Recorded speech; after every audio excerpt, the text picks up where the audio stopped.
Yeah, we're just at the beginning of what we're doing. It's just the beginning. And every time I come to this, I love asking that question, why are you here? And what brings you here? And then all of a sudden we start understanding, you know, all these different perspectives that we're coming from, different angles, different gifts that we can contribute. Alone, we can't do it. It's too big of a problem. So this is my goal is to facilitate connections. I don't have the greatest memory, so I make the connections and let people run with it. So welcome. Yoram's going to just give an update on what's happening with the event and our speakers for today. Yeah, so thanks. So just to remind everyone here, and next week we have the Catalyst Sustainable Goals event. First event we are doing. I would share now, if you can share the link, maybe that would be great. The event is going, we already have over 50 registered. I assume we'll get a lot of traction also next week. And it's really focusing again around the stage of Catalyst now, around the proposals, and now we can motivate people to take action. And we are going to share a lot of information about Cardano and blockchain and climate. I'm happy to say that we have an incredible speaker, really a leader and inspirational for me. I shared this link here. The guy basically started over 20 years ago, Scott Poyton, the non-deforestation commitment, where 900 multinationals signed up today. And now we heard in COP26 that was kind of one of the main subjects, or the first subject that they agreed on. So he will speak a lot about how one person can start an action that then creates so much impact. How can we actually do a lot? It will be very inspirational, and in the end of that, and after that, we will have actually some good exercise of action where every one of us can take some actions. So very cool event next week. Okay, let's go to the subject today of the meetup, which is thank you very much, Stefan and Christian. You did both of you did an intro about yourself. Thanks to Jeremy that put us in contact and the foundation. Yeah, for us it's very exciting to hear. I think we hear a lot about when we say to people about blockchain, and you know, the first question is about energy of the blockchain, right? And it's great to have the work you do and the transparency, and start creating the transparency in order to start finding the solutions and how to mitigate it, how to improve. So we are very excited to hear what you have to show us about your work, about the calculation you did. And so, yeah, the floor is yours, please. Thank you very much for joining us. Thank you, Joram. Thank you to everyone. I think we have skipped a couple in the introduction, especially people without the faces on, I suppose.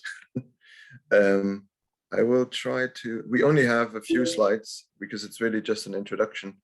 And I think you're giving us a bit too much credit, but we're probably doing the same thing as you are. We're just going to try put things together. I'm trying to share the screen now. Hopefully that will work out easily. Was disabled, but could you allow screen sharing with me?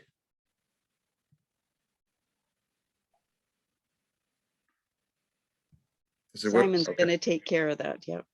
Yeah. Okay. Just see. Can you see that? Yes. Yeah. All right.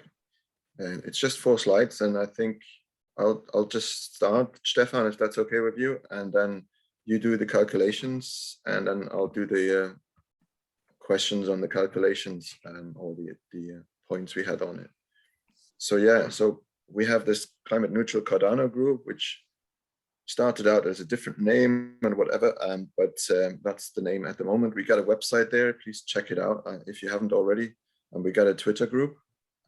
We are on a mission to make Cardano a climate neutral blockchain or better. But let's start there. We have had 2 founding pools, for example, and Stefan is one of them, CO2 pool and Eco pool, with Matt running that, and they came together and started the concept, and they created a website and an ADA folio and just tried to get people together who are interested in this. We are currently, we just had a meeting on the weekend. We have sort of a 2 membership model that we have agreed on, an active membership pool group, and then general members, because not everyone wants to be every time part of meetings and involving themselves every week, but they do support the message. And that seems to be how we have run it for a while, but we have done that a bit more officially now.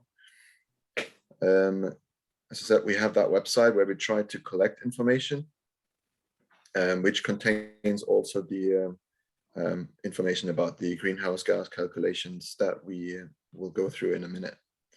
The other big thing that's currently going on and that we have been working on with Jeremy from the Cardano Foundation and Veritree is a partnership project that we were lucky to be involved with, where we have helped a little bit and where our calculations sort of set a little bit of a background on what we can do with tree planting.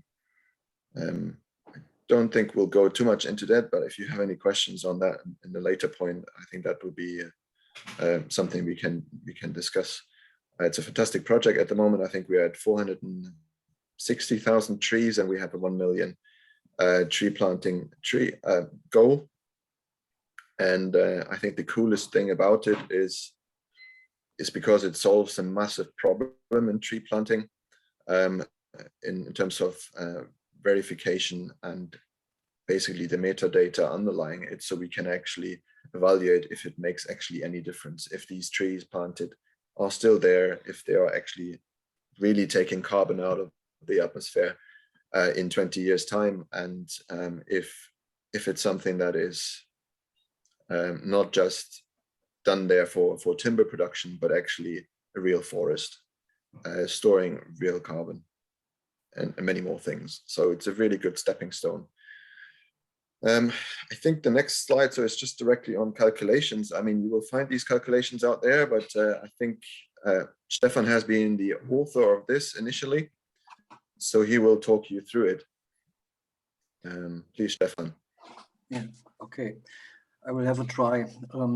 First of all, I would like to state that I'm very happy that this project to become Cardano climate neutral blockchain now is a kind of community project, and that it's officially supported by Cardano Foundation. I'm very happy about this because we started last summer with our pool and with ideas to reach this goal, and this calculation I did early in the year 2021, and it all began with a survey under stake pool operators. And yes, it's a simple calculation. We made a survey how many of the stake pool operators already use renewable energy. And we have a share of 33% of all stake pool operators estimated. And there was a much bigger survey by IOG and with nearly similar numbers as a result later this year. And this was the base for the calculation together with the total number of pools. At September 6, we have a total number of pools of 2,842 stake pools. And all these are rough estimations because we don't know exactly how many energy is needed for a stake pool, because every stake pool operator has different hardware. But we assumed that you can take a number like 100 watts per server. it's an average number of cloud servers and bare metal servers, and we also have some servers on a Raspberry Pi base with a very low energy consumption. If you put all these together, we came to a total energy consumption of all stake pools of about 10 gigawatt per year. And if you take into account that we already have 1/3 running on renewables, you have 6.6 gigawatt per year to offset the carbon dioxide emissions. And yes, you have to take into account emission factor, and because most pools are located in the US or European Union, we have a mean value of carbon dioxide emissions. That is 0.4 kilogram carbon dioxide per kilowatt hour. So we came to a total sum of 2,700 tons of carbon dioxide per year.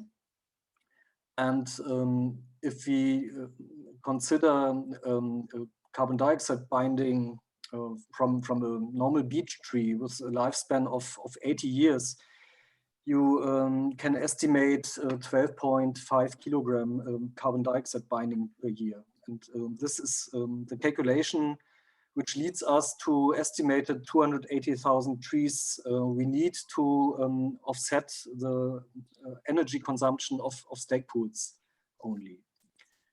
And can you go ahead, Christian, to the next?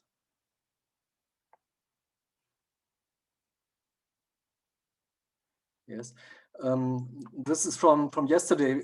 Actually, we have a higher number of stake pools. It's more than 3,000 stake pools now. And if we take the same kind of calculation, there's a slight difference in numbers. Actually, we need to offset 3,000 tons of carbon dioxide per year, and this will lead to roughly 238,000 trees. Actually, Christian already said it. We have nearly 460,000 trees in the Cardano forest. With the goal to reach 1 million trees, which is really a great project. So you can say we are on the safe side already, even if there are some mistakes in this calculation. Maybe you can double this number and you're already on the safe side with it. Yeah, you can find more details to these calculations on our website. It's documented, the assumptions we took, and so feel free to have a look on it and contact me directly if you have a further question.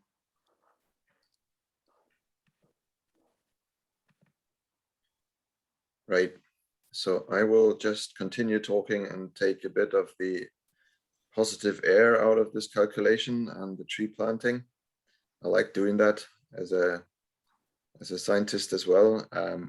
The one thing that is really a challenge for us is greenhouse gas accounting, is that this is a decentralized organization,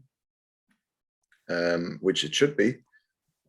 But greenhouse gas accounting, there are some approved methodologies around the world of how you do this. People actually talk usually around things like scope 1, 2, 3 emissions, which basically means that scope 1 emissions are direct emissions, such as you burn something in your company or as a stake pool operator, and all of these CO2 emissions will have to be calculated, i.e. if you have a heating at home or in your company, it's a gas heating or a coal fire or whatever, that is what will count for it. The same thing as if you're still driving around with a combustion engine car and it's a company car or it's associated to your stake pool, that would be a scope 1 emissions. Scope 2 emissions and scope 1 emissions, are things under your control, basically, some things that you can do something about. Scope 2 emissions are also emissions that you are in control over. but there are electricity consumption, basically indirect. You buy electricity, but you're not actually producing the carbon emissions yourself. So basically you're buying it in, you can choose the provider depending on which country you're in. Scope 3 emission is then the open-ending sort of emissions, i.e. that could be anything from, usually it's when you have a company where people fly a lot, flying would be accounted into Scope 3 emissions. You have things such as embedded carbon emissions and so forth.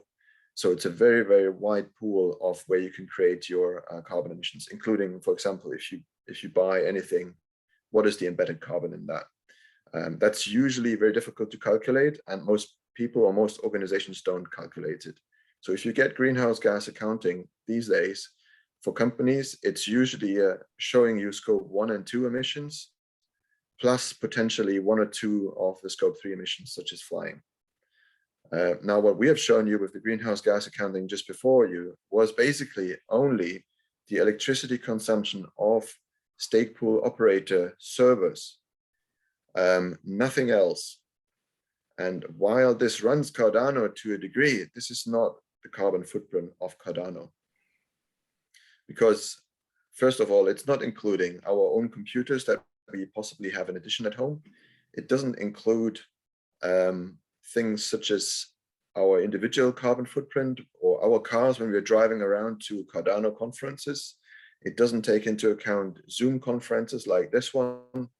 It doesn't really take into account our core institutions that we have, for example, Jeremy attending here too. The Cardano Foundation's carbon footprint. It doesn't take into account IOHK carbon footprint. It doesn't take into account any carbon footprint of any of the dApps or any other organizations on the network. It doesn't, basically most of the Cardano ecosystem, I believe, is not included in this. So that's why we initially set a target of that is much higher with 1 million trees, for example, for offsetting. But I think even that will not cover the Cardano carbon footprint. However, that's where the research has to come in, because one of the problems with this is about how much do you account, what is Cardano basically? What do you have to account for? So we would like to do a bit more research on this, and we would like to bring individual, so independent researchers into this as well, because otherwise, if you do this internally, it becomes sort of a self-fulfilling prophecy, and we claim we have now covered everything, whereas that may not be the case. So it's good if it's an independent organization doing it, and really define and establish the scope for Cardano emissions. What does really have to be included and what doesn't? Can we account for everyone's personal carbon emissions, for example, as stake pool operators? Or should we just take half of our personal carbon emissions? And how much time are we all spending? So all of these questions are not really clear. There are no real clear answers for it. And also because we're all usually working from home, if you like, how do you account for all of this? So that's where really there is some requirement for some research, and also bring institutions in there that can help with defining this, and then basically setting it out there and sharing it, making it transparent, and work through those things. And once we have a greenhouse gas accounting we can all agree with, we can then set ourselves specific targets. We can compare it against data we already have and improve things from there. Obviously, we should start from zero if we can, but at the moment that's not the case. And so we currently, getting the right numbers is really important, in my opinion, and that we get it verified by an independent organizations would also be very important to prevent any greenwashing, really.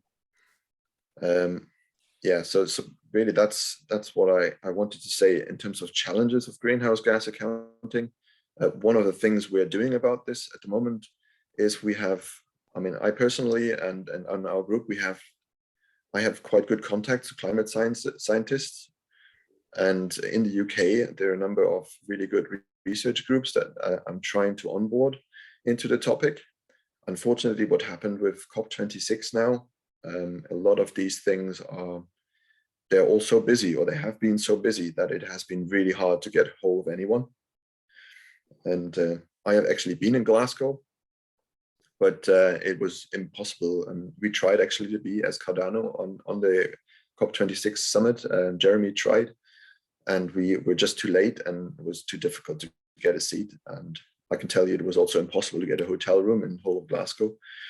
But basically, there is room for communication, getting more people on board, and getting that scientific background that Greta Thunberg, for example, always talked about, just on our framework. And because Cardano is based on science anyway, I believe we will have most of the people on board with that anyway.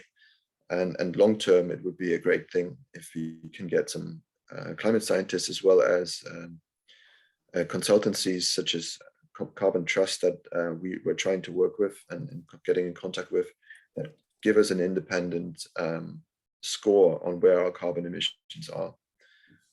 So that's really one of the goals for our network, one of many, but obviously we also want to do a few more actions, but we haven't really summarized that here in these slides, because honestly, we weren't actually quite sure what your group will be like and what we should present, and we don't want to drag it out too much.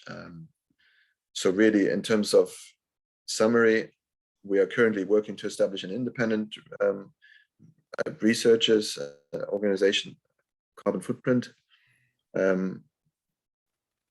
and we equally try to prevent carbon emissions and offset these emissions at the same time. So we would like to know, I mean, we already heard that now, that was some of our questions. What's your background, motivations? What about concept of catalyst proposals, and how can we work together? And our set of questions that we put out there before we met you, just because we didn't really know what to expect. So it would be lovely to have a chat about this and hear your questions. Thank you. Perfect. Thank you very much for that. I have a lot of questions and feedback, but it was excellent, and really thank you for doing that. Jeremy is also kindly here with us from the foundation, and he made a connection. And Jeremy, would be great to hear kind of your point of view and feedback on that, please. Yeah, thank you, Yoram. It's great to be here, and hi, everyone. My name is Jeremy Furster. I'm Head of Partnerships and Executive Officer at Cardano Foundation. So I lead our strategic partnerships and programs. And mainly what that also comes down to is building out solutions that showcases the capabilities of the Cardano blockchain. And, 2021 has been a key year for talking about eco-friendly blockchains, but not much action supporting eco-friendly blockchains. And we really wanted to do something that we thought could really position ourselves as an industry leader for, climate impact. And that, when we were looking at this topic, I had noticed very vocally, Christian on Twitter talking about this subject. And I started digging deeper into mission-driven pools and everything that was happening at what I would call a grassroots level. And with Stefan, and the accounting that he's showing you now is from his own personal, I want to say conviction, but probably just personal support to show what is the carbon footprint of Cardano. And these are really good actionable steps that we can work with. And utilize stake pool operators as kind of our steering committee in order to determine what are the appropriate steps to take in this industry, as we all want to be a blockchain ecosystem for good. But what we don't want to do is kind of work down the wrong hole. And one thing I would like to kind of say first is some statistics here about other stake pools. So there was that survey that IOHK did do. And when they did the survey, they had around 500 different responses. And around, when they asked the question, is it provably climate neutral blockchain? Is this an important characteristic? from a scale of 1 to 10, the average score is 8.6, being very important. 8.5 is that environmentally friendly approach is needed to further success. And over 60% of stake pool operators of the 500 are worried about climate change. And over around 280 stake pools have stated that they use renewable energy. So your group is much larger than you think it is today. And there are many of you in the Cardano ecosystem that share your passion. And we equally share this passion at Cardano Foundation. So, I do think it's great for all of you for what you're doing and, actively contributing. However, with the greenhouse gas accounting, scope 3 is the most difficult to actually verify the carbon footprint of a decentralized blockchain, because how do you verify that 279 stake pools are using renewable energy? That is a challenge, but there is voluntary reporting, which we can try to do in order to get a more clearer picture of the carbon footprint for the Cardano ecosystem and work towards that definition.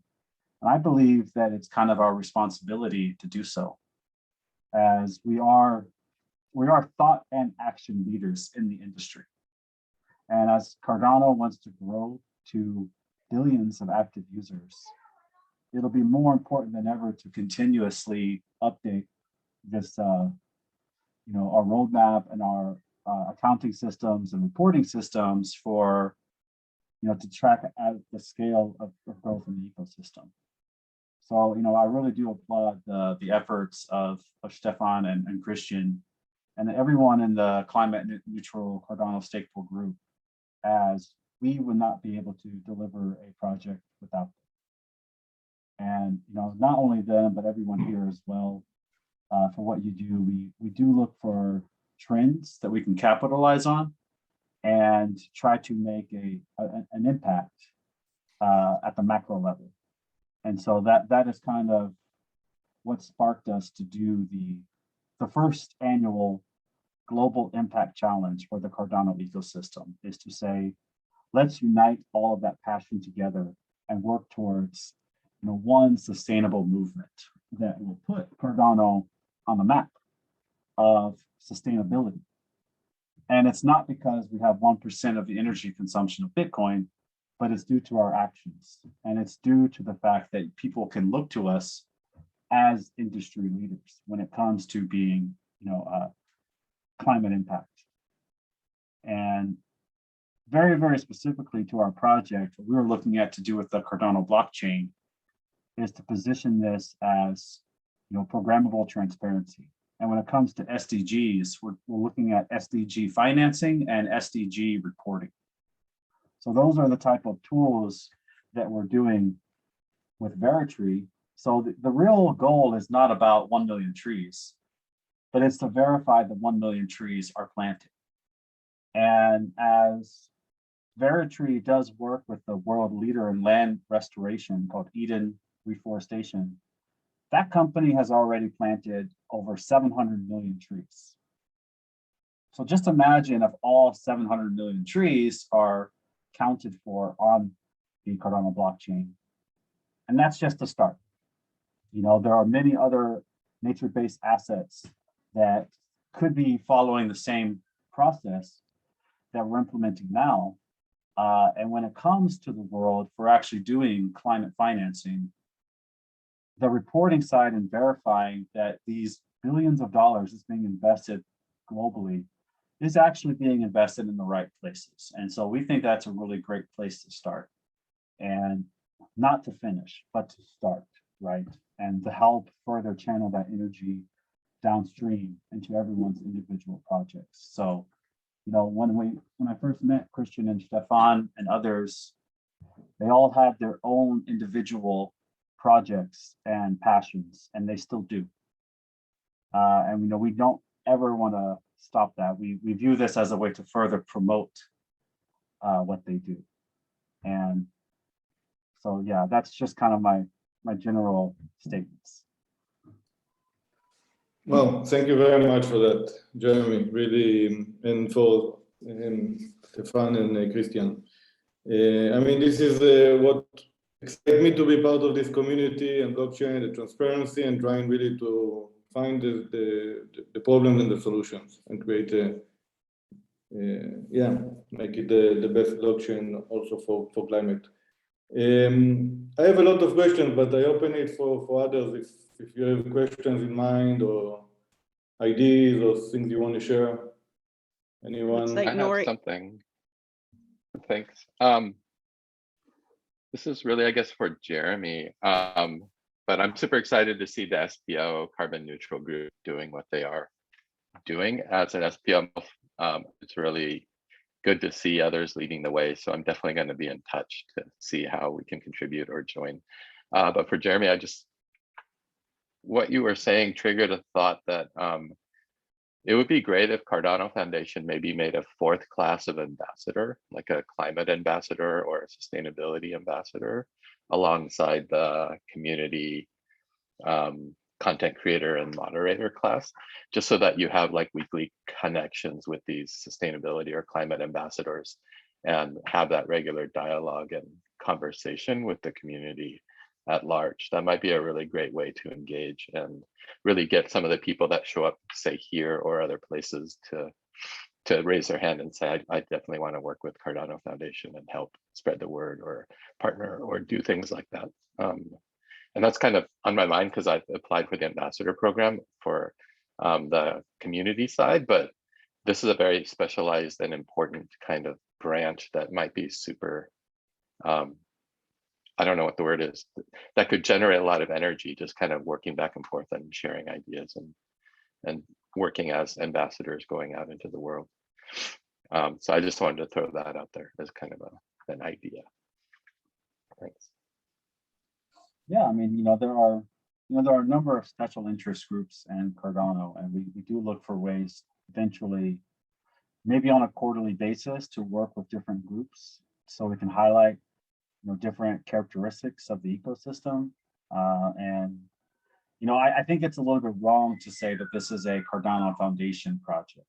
It's a Cardano Foundation supported project, but our main intentions is to make this a real community project.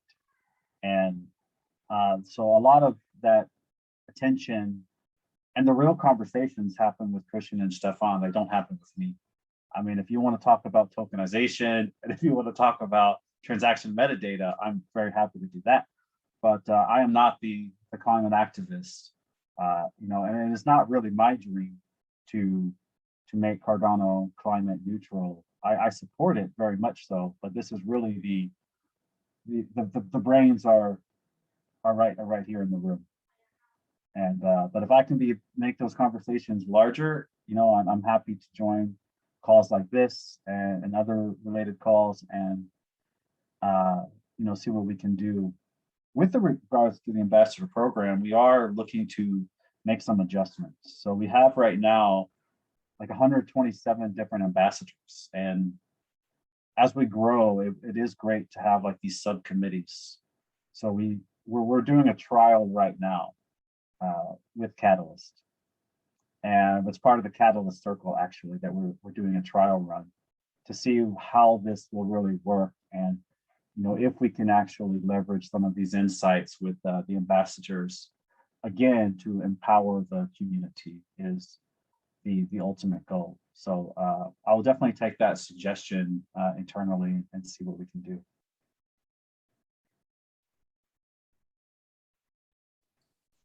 Well, I'm just going to pipe in. I was just blown away at the summit to hear Cardano's impact challenge. And it really encouraged me because I hadn't really seen a lot of that happening from the top down. And I see that our job as the community is we're creating solutions from the bottom up. And when the top down starts coming too, that's really incredible.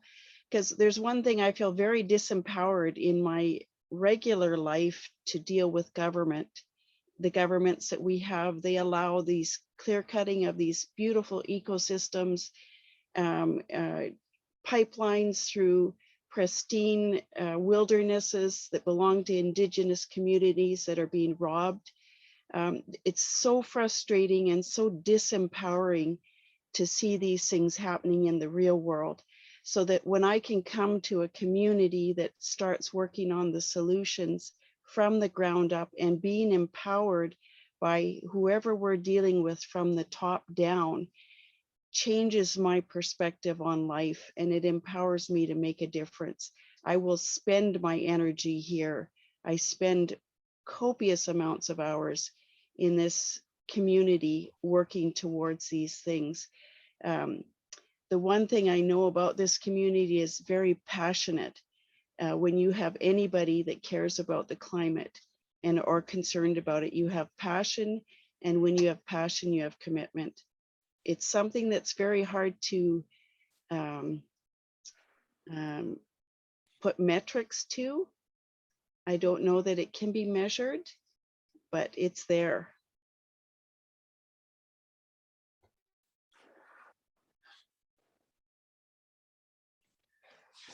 Yeah.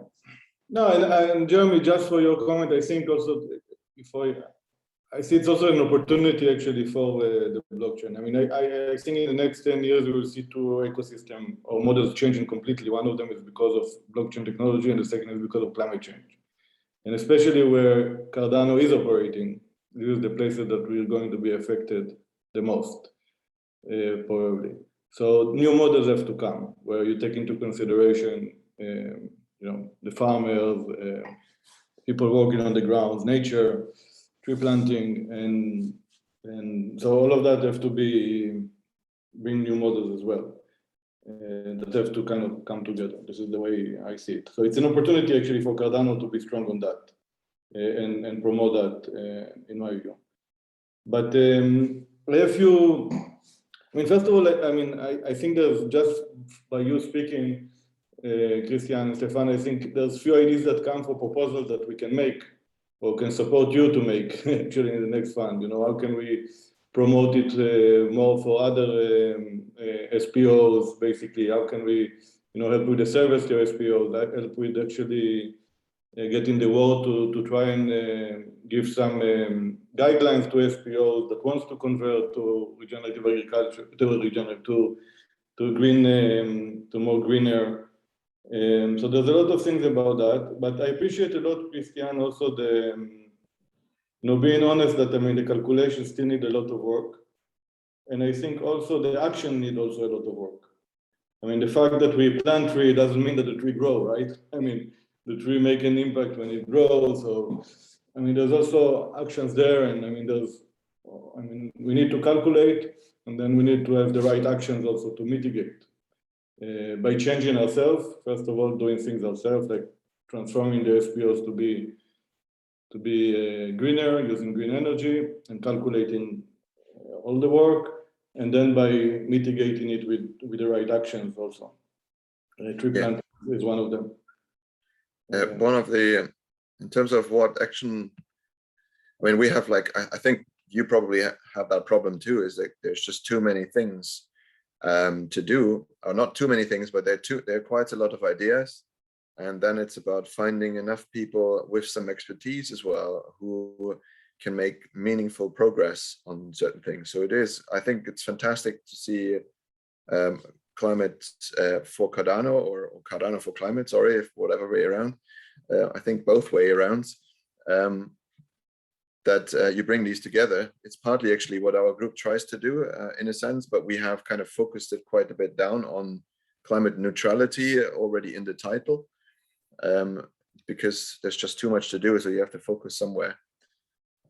But we do have, for example, one of the processes or projects that we specifically talked about, me and Stefan. So first of all, for independent greenhouse gas accounting, one of the things is that it would be good if we get some funding just to pay an independent organization to do that with us in collaboration with the SPOs or the different institutions in our ecosystem. And that's one thing. Unfortunately, so far, I can't really yet. We have been in contact with about 5-6 scientists and organizations, and they all fall short of time. So I haven't really been able to pin something down and get exact numbers to put a proposal on that front together. And there's still more work to be done. And I'm sure we actually have been contacted by the UN specifically. I mean, Jeremy knows that, and we have basically been in contact with the UNFCCC, which is the secretariat that organizes the COP conferences. And we have established I think there is going to be a partnership to a degree with the Cardano Foundation and the UN. Probably Jeremy knows a bit better because that went through Alexander, Alex, who was, I thought he was going to be in the meeting, and I think he was there initially. He would have been able to talk more about it, but on a smaller project base. So that's something we want to take forward. I just don't know exactly when the package is right to put it into a Catalyst proposal, for example, or any other proposal. But I think as soon as we know how long it would take and what money it would involve, we would like to get started on that. And if we get the funding through Catalyst or some other means, that'd be fantastic. So we already, yeah. No, I suggest to do it now, and I actually have for you also as an independent organization that can support. That I'm trying also to help them to grow, but I can share it with you after. But I suggest put it in. I mean, I think and we can help you to put it in and try to, I mean, the process, if you are not familiar with the process of Catalyst, so happy to that the community will help you do it. And Max, you don't win now, and we win it next time. You'll get it next time. But I think you put it in, let's see if the community react to that. So that's one, and again, happy to take you through that. And I think even if we can think together, brainstorm together with few people on several proposals you can put that will be related, like communication to the SPO, that's also a big work, right? Like several of them, happy to do it. And regarding the UN, one initiative that came out of the Cardano4Climate, actually, we are now, all the proposals in Fund 6, we're actually matching them to which SDGs they are related to.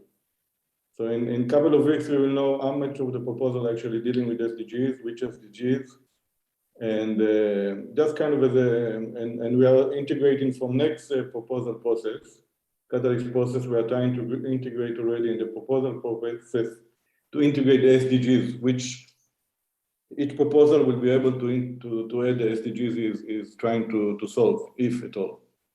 So that will be kind of inherent in the process of Catalyst, which I think will give good base also for showing what's happening from the bottom up, basically, from the community in terms of SDGs and application related to SDGs. So that's one initiative that actually is happening now that came from the community.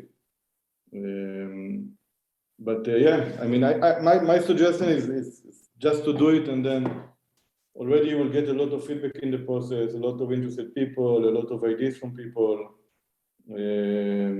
people that can help. One organization that I know that can support this is mycarbonzero.org, done by Scott Poyton, the guy that I mentioned before. Oh. Thank you. I will look that up, and then maybe we can talk about it a little bit. I'm trying to help him, just as I close this, I'm trying to help him. It also will be interesting, quite for you to hear, Jeremy. I think we're trying to bring how can young adults, 16 to 24, can calculate their carbon very fast. So we have a mechanism for that. Mitigate it, take action to mitigate it through education and how they can mitigate it over time, and then get incentive for that. Okay, and get their carbon zero. And we're actually collaborating, we are in process of collaborating with UNICEF and another platform which is called Goodwall, which have 1.6 million young adults. It's called Goodwall, it's their boss in Geneva. And we are trying to, we would like to build kind of a my carbon identity. So there's a decentralized identity basically for carbon footprint, that each one will have his own carbon footprint, and then he can mitigate it and get incentive for that. So that's something that I'm working with my carbon zero basically to try and do. Yeah, certainly worth looking into it. I mean, I think I do want to have. I think we need a bigger network of core experts that can work together on this. So it's not just one organization, but several, and we get started somewhere. We get the numbers out there, and any problems that come probably up somewhere we can then resolve. I think there's also huge room for the IT community that we are basing a lot of our technology on, because somehow, I mean, all that data is available. Energy consumption, etc., from stake pools, maybe that can be locked on the blockchain too. And then the similar thing is to verify, tree planting and how much carbon offsetting that does. I think with VeriTree, we have a very, very good start there, and a very unique project. And I think it will be fantastic to support that. One thing I'd like to just add into this group here, because I think we have gotten a little bit too much praise here, but the idea is that we are not just two people here. There's a large network out there, but not too large, I must say. We often have critical discussions in the background, where we see obviously a much more influence of people just crazy about money on the blockchain. And we have to certainly reach more people to talk about sustainability. And we don't always have the outreach. So marketing, even though that's sometimes a bad work, especially in the green community, and maybe also in IT or something, people don't always like to go out there.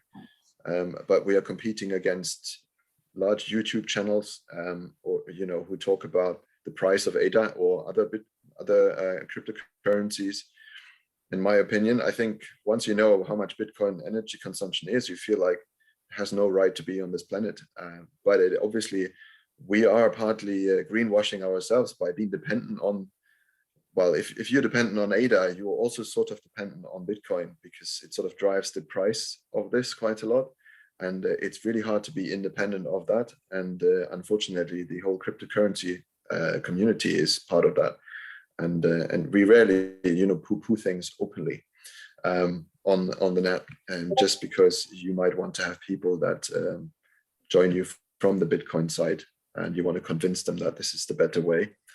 And anyway, that's just my opinion. But it is hard as a single pool operators, for example, to survive versus someone that just has a lot of financial backing or something, and sells NFTs or something like that. So I think we have to connect this spaces, and then we hopefully reach many more people and get everyone on board.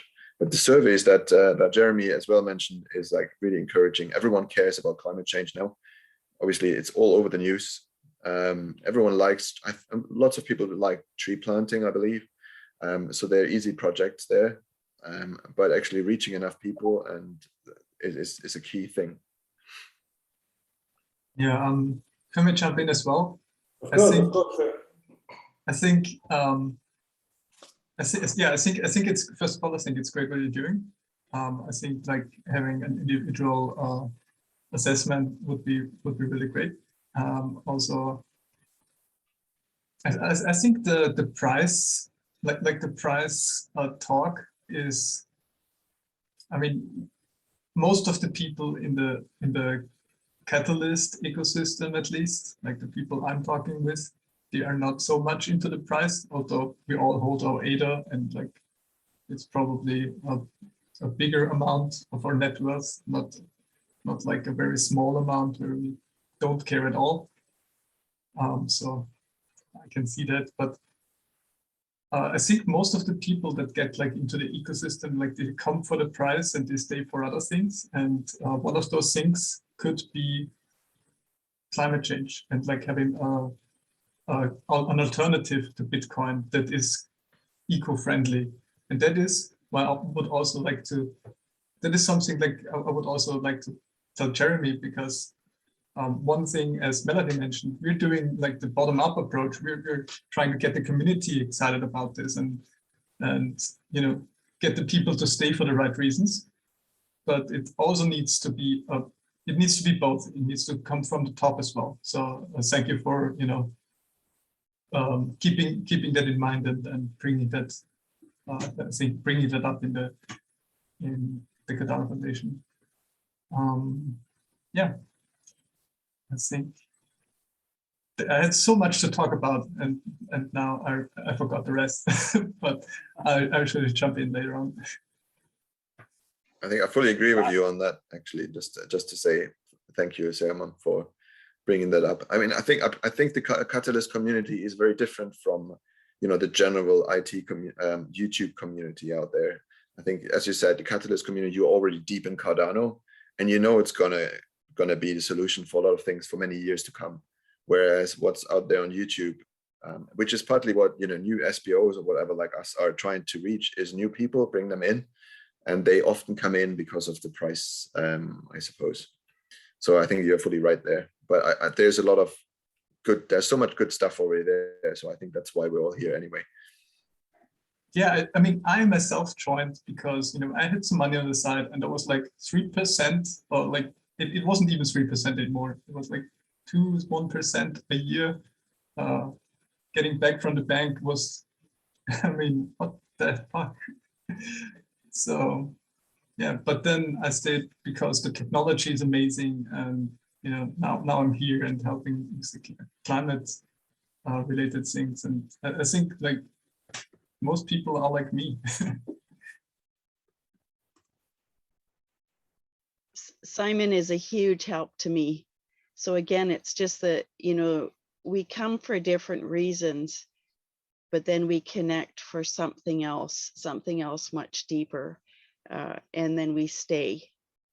We may come for some surfacey idea, but then once we arrive, it's like, oh my, this is bigger than I expected. Yeah, very cool. Jeremy, I see you're dropping in some links. I've already signed the Discord channel. Thanks. Right. So the outside of the Discord group that I believe Climate Neutral Cardano is active in, I did want to tell you about the Renaissance Awards. So there was a group who approached us that was called, you know, Eco Age, and they were having an award show for you know, young activists. And what they wanted to do was to give an NFT as the award instead of a trophy. And what they were looking for was a eco-friendly blockchain to actually, you know, issue or make these NFTs.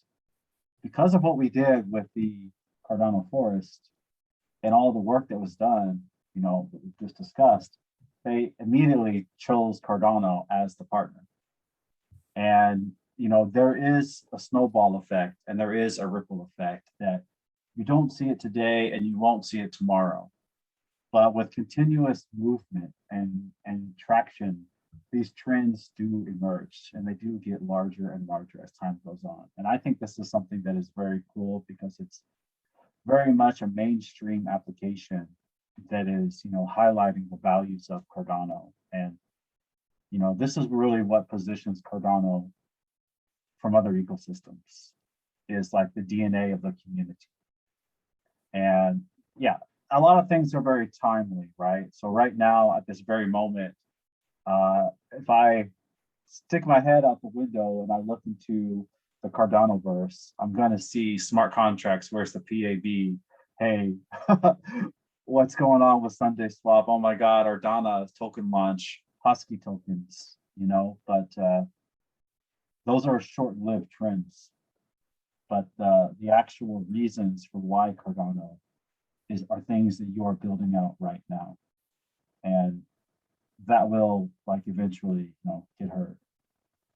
So NFTs, right? That was really big in 2018 as a initial, you know, application, but it didn't really make it until 2021. So, you know, if we were one day we will reach 1 million, you know, trees. That will eventually happen.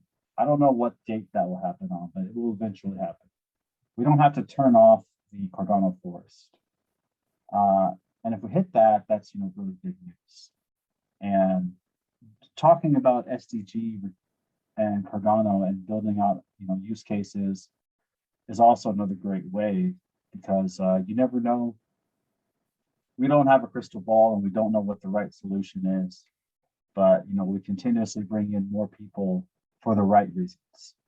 And I think that's really what makes Cardano the social operating system.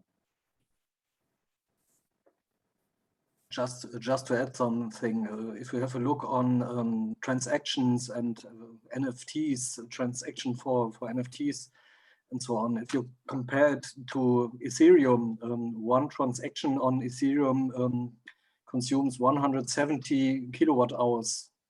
It's a large amount that's not sustainable. And on Cardano, it's a few thousand less. So this is the future. And I think we are moving in the right direction, and many other projects will on board. But yeah, I have one more question. I'm not so familiar with Project Catalyst. Maybe you can help me.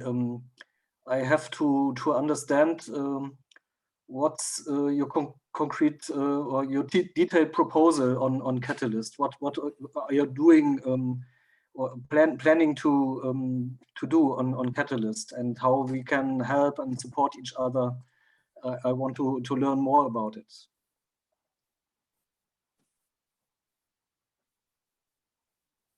Okay, I will.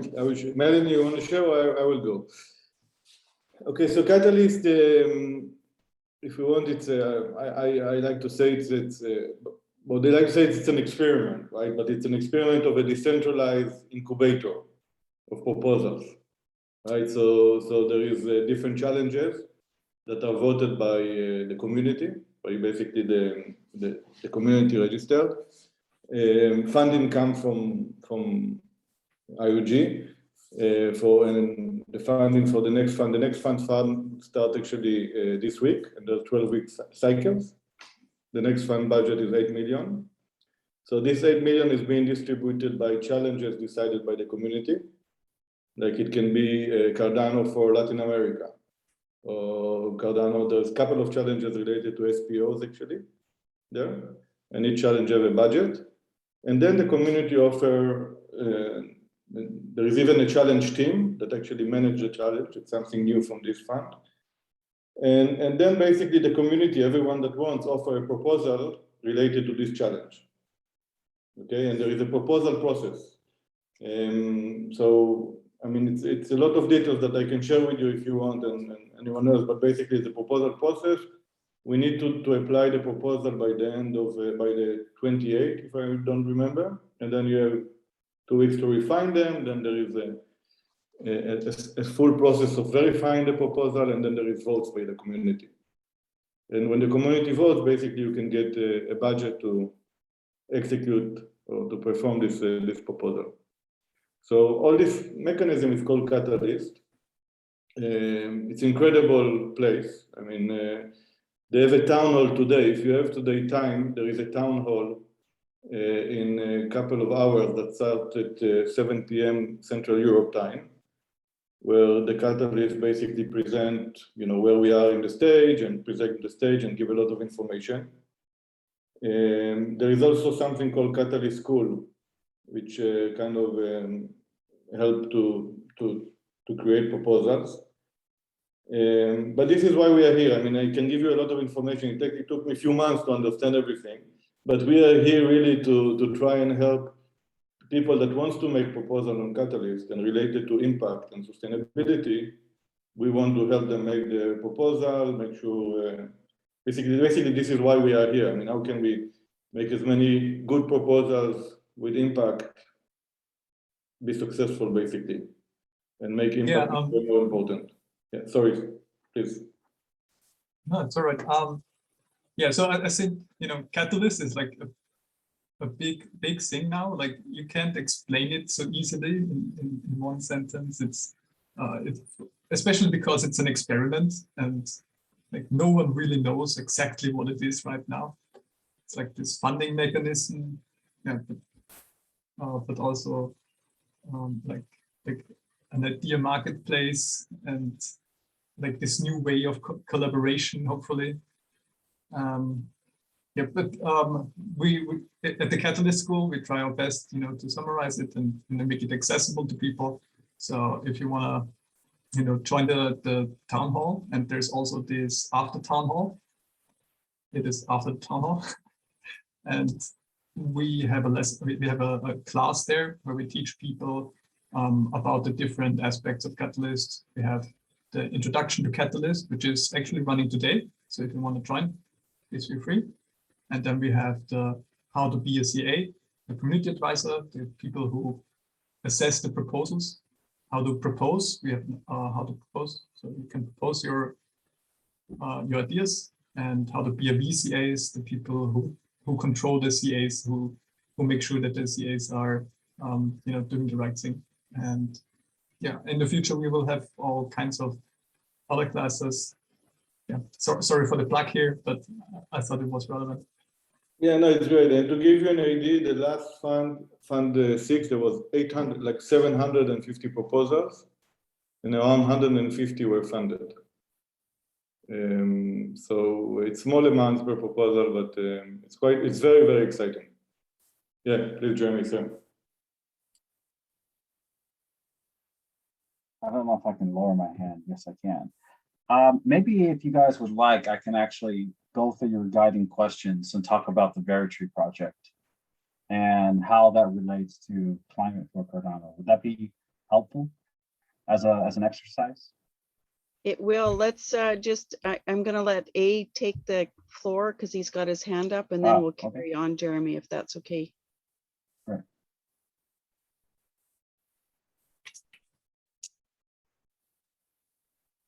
You're Can't hear muted. you, eh? Yeah. I can't hear you. Hang on. Techie guy. He's got complicated equipment. I just have this little mute button that goes on and off real easy. I have full microphones, so I understand the technical difficulties. Yeah. And T, how about you jump in for a second and fill in the gap? A, we're good. Okay. Look at this. We've got the alphabet going here. And sometimes I go by M. Can you hear me?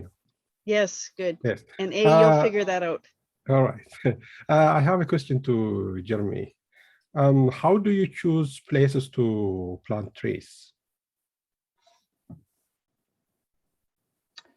Was that your question, A? It's me. No, hang on. No, That's T. I hadn't A, turned on my mic. yeah. Okay, hang on. T Okay. has a question. How do you choose places? Veritree choose places. That may be a Veritree question. Yes. And then No, I A can is going to definitely- pipe in. Yeah, I can definitely answer that question, but I can do that within the questions you have on the guiding document, but I will answer that. Okay, Cool. A, sounds like you're connected. Yeah, can you hear me okay now? Okay, awesome. It was really quite a silly mistake on my part. I forgot to turn the mic on at the other thing. Yeah, cool. Thanks for inviting me, actually, Melanie, and thanks for letting me sort of sitting and sort of be a fly on the wall and listen, just soak up all the awesome conversations from the G conversation to the sort of broader conversation about sustainability here. I think one of the things that I suppose brought me here is, in a way, Catalyst, right? Just to give a little bit of background, Melanie and I yesterday had a conversation within a sort of broader group called Gimbal Labs, and Gimbal Labs is a product of Catalyst in a way. So it was a proposal which became an amalgamated proposal between James and Roberto. James came along, had a sort of education-focused proposal. Roberto had more of an infrastructure-based proposal, and they were like, actually, you know what? Let's come together and do something. And so Gimbal Labs was formed, and subsequently then got funded within Fund 2, I believe. So, and I think they submitted separate what's it called, separate proposals in Fund 1, right? Fund 1, for those of you who don't know, wasn't actually a funded round, it was just a test round. So anyway, Gimbal Labs got formed then, and it's basically sort of evolved into this sort of awesome community that aims to kind of, you know, be this balancing, much like a gimbal, right? It gets its name from the gimbal invented by Cardano, Guillermo. And, you know, so there's a sort of interesting kind of dynamic there. So, yeah, so that's, in a way, I'm here on that capacity. I'm here representing that community. And the idea here is to kind of, you know, to carry on embedding more of the initiatives and efforts with regards to sustainability and the efforts that are already going on here, to try and basically sort of infuse them in one way or another within the efforts already going on within Gimbal Labs. One separate thing, actually, just to comment on what is, I'm aware that we're short of time, but just one thing that I want to throw out here, going back to the communications problem, I think you're right. I think in saying that within, say, particular communities like the green community, there are things which are deemed to be crass, like marketing, right? But then, you know, marketing is simply communication, right? And people within the green community already have conversations, right? It can, obviously, like any tool, it can be abused, right? Goebbels is a great example of that. Hate to use that example, but, you know, I think it's a great example of misuse of that. And in this you know, context, I think it's important to understand that when we talk about climate, or when we talk about sustainability, there are people who already kind of see it as a particular in a particular way. So I think it's you know, upon us to actually break it down and understand, going back to the initiative of trying to get young people to understand you know, their I suppose effect ecologically. I think it's important to go back sort of to was it first principles, and sort of go upward in a way, because everyone is self-serving, right? And everyone, in a way, everyone wants to have a good place to sleep, or, you know, to have their loved ones and to eat. Like, they care about these things, right? So it's about, in a way, framing that in a way that they can then be able to sort of plug in and contribute to that. The issues like the plutocratic nature of, you know, crypto, and especially Cardano, because it's proof of stake, that affects governance. So I think that's something that we also kind of need to be aware of. But yeah.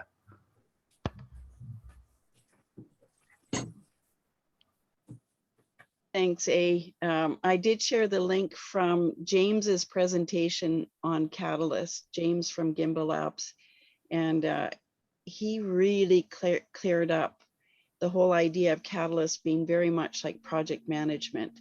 So Christian and Stefan, at this point, we're brainstorming.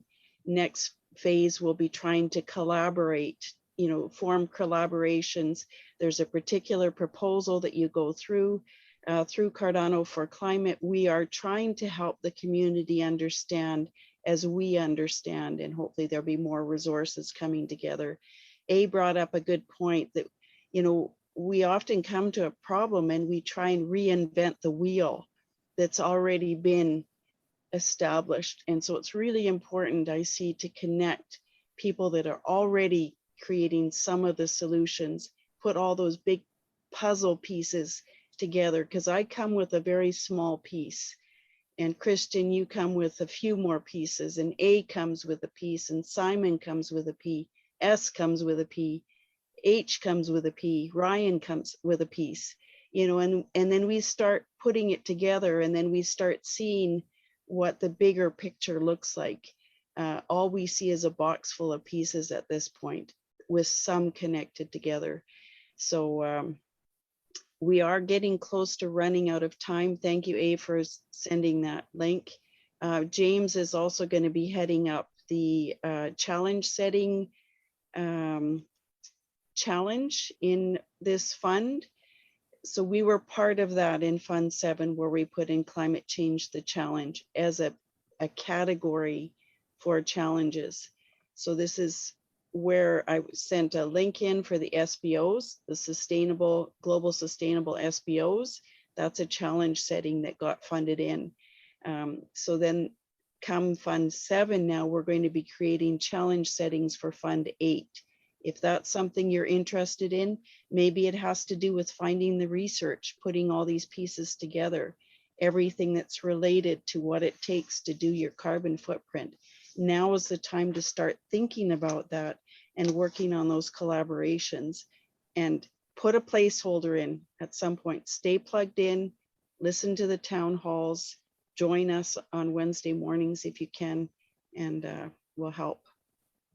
Yeah, and right, there's one more important thing I wanted to say, because Christian, you said you guys need funding for what you want to do, right? And that is exactly what we wanted to do. We wanted to give you guys funding. We wanted to have a challenge for climate-related proposals. I have actually created a sheet for the next proposal. I don't intend to give up on that. So I want a climate change challenge next fund, and hopefully, like, if we can't fund you in the next fund, maybe we can fund some others who have great ideas, and basically want to help build the new ecosystem, the new economic system of hopefully the world, to have to tackle this problem for real. I could also see, Christian, you being a really amazing challenge team member to a challenge that addresses, and so you'd be overlooking and overseeing the proposals that are coming forth from the community, and checking them out, assisting, helping, guiding. There's all sorts of different possibilities. Sorry, you have your hand up. Go ahead. Just quickly, because of the time, I realized that Jeremy wanted to say something and he's writing it down already. But the other thing was, before we're finishing, is because that next meeting next week, which is on Tuesday, I believe. Can you just give us a quick rundown of what that actually exactly is? So we can kind of plan ahead. I mean, I'm not sure about the town hall. I've watched some of the town hall meetings, but they go on forever. And that's great community, but it's just about having some limited time, getting other work done. So we have to focus a little bit. So if someone can just give me a short brief on what's next week, should we be trying to, because I might need to take holidays or something, because I usually work during these times to attend these, and need to know if that's worthwhile. Yeah. Yoram, you want to pipe in on that? So we do have the speaker. Scott will be our main speaker, and then we'll have the opportunity for breakout rooms. And maybe this is possibly what you may want to do. I'm going to pop a survey in the chat, and you may just want to be afloat, and you may want to just be a butterfly and look around to see who you're going to collaborate with, and you may go somewhere else. Or if you feel compelled to host a breakout room for half hour, we can work on co-hosting, something like that. Yoram, you go ahead. I'm going to find the link. I shared the link of what's the plan, what's the program, but it's kind of a first conference. We are planning to have this conference every month and a half, related more or less to the catalyst process. And the objective really is to speak about Cardano and climate change related areas. In the breakout rooms, we will have also a lot of different subjects like regenerative agriculture, circular economy, green energy, and the people with proposals in these subjects will come and present the subject and the proposals. But before that, we will have the guest speaker, we will have some actions that we will ask everyone to take. And I will actually be delighted, I mean, if you guys can come and present 5 minutes, just the model, and that really short, it's not Q&A, but just 5 to 10 minutes, present what you are doing in the calculation model. I think that's something very important, because we are planning to invite to this conference also people outside of the community that are care about climate change, but are not yet on blockchain. Okay, so, and the first question people ask, okay, as you said about Bitcoin, I mean, blockchain and crypto is bad for energy, right? Bad for the environment. So yeah, it is in some cases, but yeah, this is how we are trying, why Cardano is different, what we are trying to do on Cardano, how we are trying to calculate and mitigate that. I think that's really important. So because we want to bring more people that care about the climate and have solutions for climate and bring them onto the Cardano ecosystem and blockchain. So yeah, so that's about the conference next week. And a lot of it is facilitating connection. We don't know what the community has. We don't know what the connections will be. So that's, you know, our main, one of the main goals: education, connecting, education on the environment, education on Catalyst, where we are in the proposals. It's really open-ended. Nobody controls it. It's not in a box. It's not a, you know, step-by-step plan. We're very open to other things. Yeah, I think especially because it's the first one, I think that's like a good thing, because then we can, you know, iterate on that and maybe we find ways to make it more efficient or whatever we want to make it. Yeah. Do we still have a few minutes for T's question to Jeremy, for example? Or are we running out completely? Jeremy's been writing it in the chat. And All right, okay. so there's 3 little buttons beside the chat that you can actually save the chat if you feel like it. Lots of good links in there. T, I don't know if you know how to do that. It's got the, when you write a message, everybody good for saving the chat? Yeah. There's 3 little buttons. It's very helpful. I do it all the time. Save all the links. Okay. But Christian, what? No, sorry, please, Melanie. Sorry. You go ahead, because I'm going to just close up otherwise. Okay, what did you ask? If we can have some questions, some more questions, or Christian? No, I think you answered all the questions. I think it's just to go through some of the links and actually following some of you guys, what you have done, and look at the different communities. And then, yeah, see, I think we have to discuss between us if who has time next week and how we organize that, if we wanted to take part in this. I can't be sure yet exactly. It really comes down to my work schedule as well. But I would like to join or come around, and then we will see, definitely. But I think it's helpful, very helpful. And Jeremy, so Jeremy, you wanted to say something, no, before about? I mean, for me, I don't want to close if people still want to speak. I mean, there's no limit as long as people want to talk. And for me, it's so interesting. I was just thinking, you know, that you have a challenge brief, you know, for climate change, and you have a lot of guiding questions. So what I would have liked to have done is kind of just gone through quickly the Veritri project as the Global Impact Challenge and how it relates to each of your questions. And I think that might be useful for you, but you know, if we're out of time, I could do this some other time. Jeremy, if you've got the time for us, we've got it for you. If anybody else feels like they've got to drop off, go ahead. But yeah, definitely. Thank you for taking time for us. All right, then I'll go through it. I mean, this is recorded, right? So you can play it back later if you have to go. So let me just kind of run through it. And I did write down a lot of the answers already. So you could read that if you do not like the sound of my, hopefully it's a radio voice, but maybe not. So I made you co-host. So if you want to share it on the screen as well, I think that would be helpful. The questions? Oh, I think you wrote down the answers already, or maybe I don't know if it's helpful. Yeah, I'm just asking. I wrote it in the chat, so I don't have it like on a shareable screen. Oh, right. I just freestyle wrote it, but yeah. So the guiding questions. You know, what will have the greatest impact on climate change in the short and long term? I mean, you know, number one, I think one of the greatest impacts you can have on climate change right now is definitely, in our view, it is you know, carbon offsetting. So, you know, the growth of nature-based assets does have a long-term effect, you know, on capturing more carbon, and also considering the use of more renewable energies. That's pretty straightforward. What real-world regenerative solutions already exist that would benefit from applications developed on the Cardano blockchain now?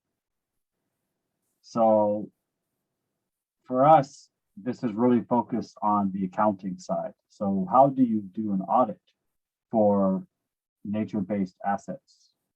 And blockchains are really good for that, for having a secure and verifiable record of that a nature-based asset is planted in the ground.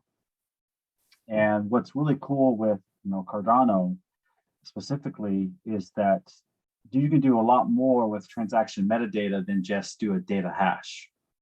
So normally people will just take some data set, hash it, and then that's the secure record. But because we have 16,000 bytes, which is enough to write a short story or a poem, you can really have a lot of descriptive information that's recorded on chain, where you can have text, and you can have links, reference links to a data set that is stored off chain, but you can verify that that data has not been altered because you have that timestamp of when that transaction was made.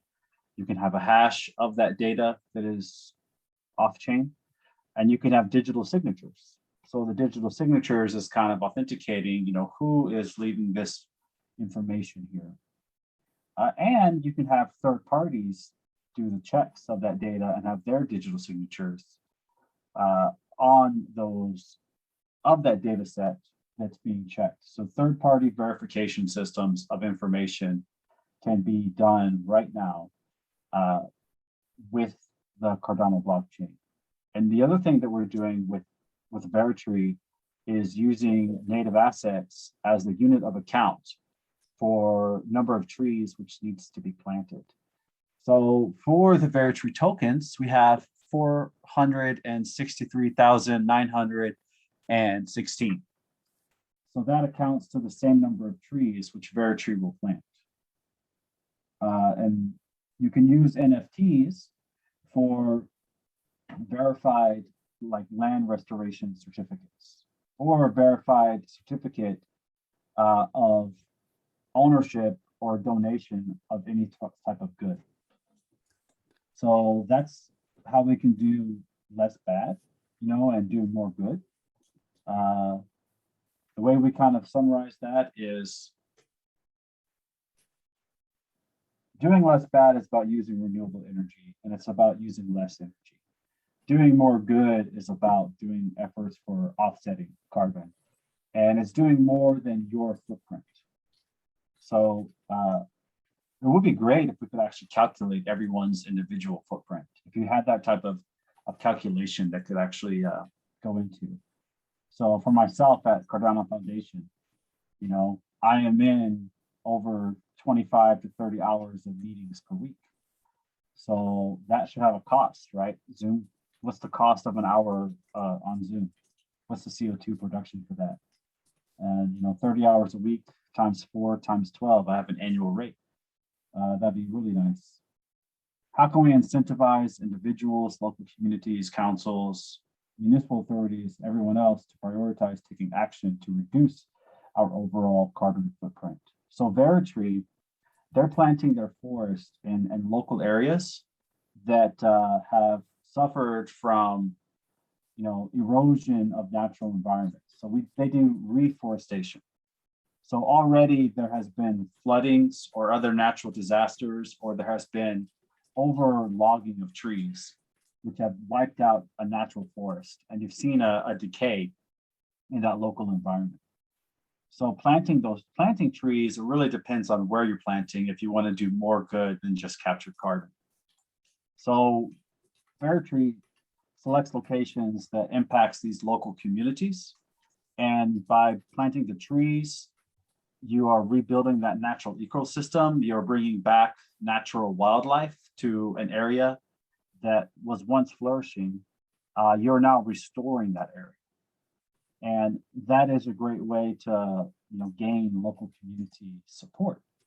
And by councils and authorities or governments You know, like in Africa, they have a movement called the Green Belt or the Green Road, which is about building a strip of trees across the continent. The African Development Bank, they have a strategy called Feed Africa. So why not plant fruit trees? And why not have all these trees being accounted for in the Cardano blockchain, you know? So when I talk about, you know, SDG reporting, this is really what that all comes down to, is you're looking at carbon offsetting, you're looking at land restoration, you're looking at local ecosystem development, and you're looking at a way for anyone who's actually wanted to verify that their SDG financing as being, there's no double counting in that. So any asset that gets planted, in this case it's trees, they're all accounted for, and you can see who owns which tree. I mean, right now, normally one tree gets planted and it gets counted 20 times. So that's one of the major market problems that exists for, you know, offsetting. And I think that's also a problem that exists too when you are looking at having verified carbon credits or any of these type of projects, is we're not verifying ownership or claims of those trees. And I think when we're talking about useful and scalable applications to put Cardano at the forefront of real, actionable, transparent solutions, this is the best thing that we can do. Let's make transparent where these nature-based assets are being planted. And let's make it transparent on the fact that there's only one person who is claiming adoption or ownership of those assets. It's very scalable. And the reason why it's so scalable is because, you know, you can customize your metadata field for any record of data that you want to have. So in our case, it's verified land restoration. But it could be other assets, right? It could be verified coral reef restoration, or it could be verified waste removal. There are many different applications here that can be put there, but for trees specifically, right, there is a goal with the UN about 1 billion trees. And Veritree is like partnered with the UN and with their NGOs they partner with, right? So like I mentioned before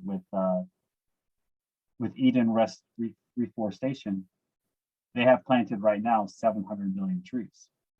Those trees will continue to grow, right? They're going to be planting a lot more. And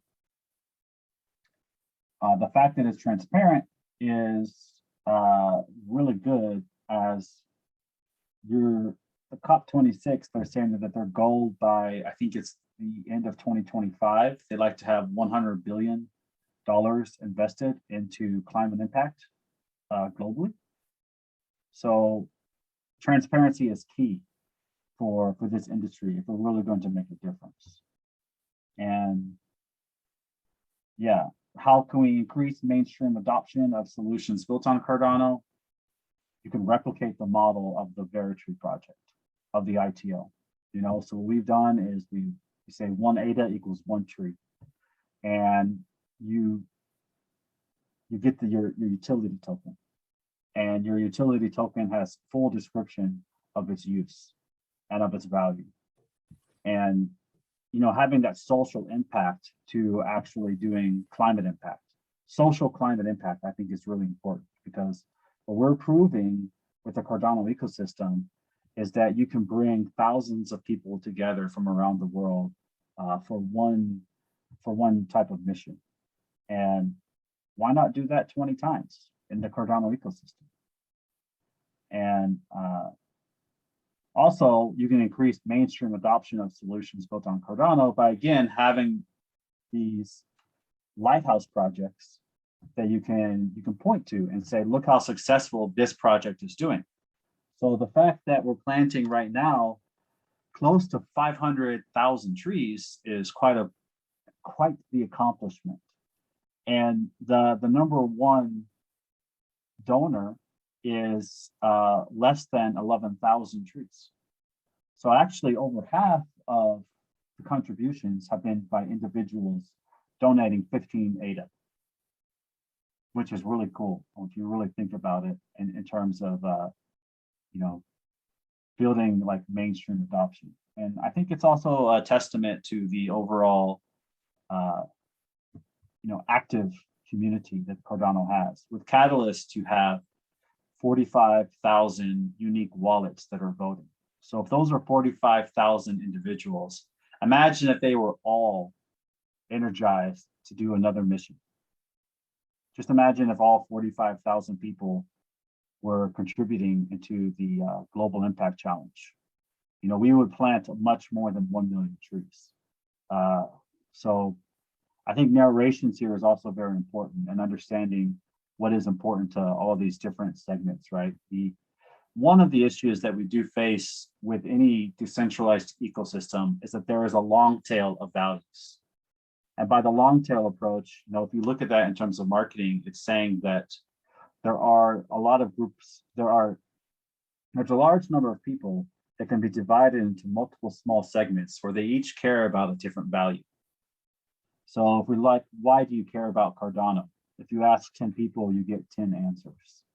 And, you know, trying to find that common ground, I think, is something that's really important. But increasing awareness and engagement, I mean, we do try to do things that are very timely. What's thematic? What is happening out in the real world right now? And is that a theme that we can attach our project to? And that has been very useful for the Berry Tree project. So I hope you're not asleep. And that kind of wraps up the guiding questions here and the Berry Tree project. And if you guys have any questions on what I just said, or if Christian and Stefan, if you're still here and if you want to add to what I said, that would be very nice. Wow, thanks, Jeremy. I'm just thinking about how we can take pieces of this information and maybe turn it into educational videos so that people can understand, you know, the lay person can understand the capacity of what we have at our fingertips and how it can be used across so many different platforms, so many different good works. Thank you for that. T, you have had your hand up for a little while. Yeah, What? I just follow up with the question that I made last to Jeremy. I don't know if you know, I'm more of an implementation guy, and I wanted to share the screen, but I couldn't do that. Is there a possibility to do that? Simon's going to let you in. Hang on. Okay. Actually, I could just. Yes, now everyone can do it. Sorry. Okay, I just will put it on the chat, and if you just copy it and show it on your screen, probably. If you open that one. Simon, can you do that, or did you want to open it, T? Because you can use the share screen now. Okay, let me see.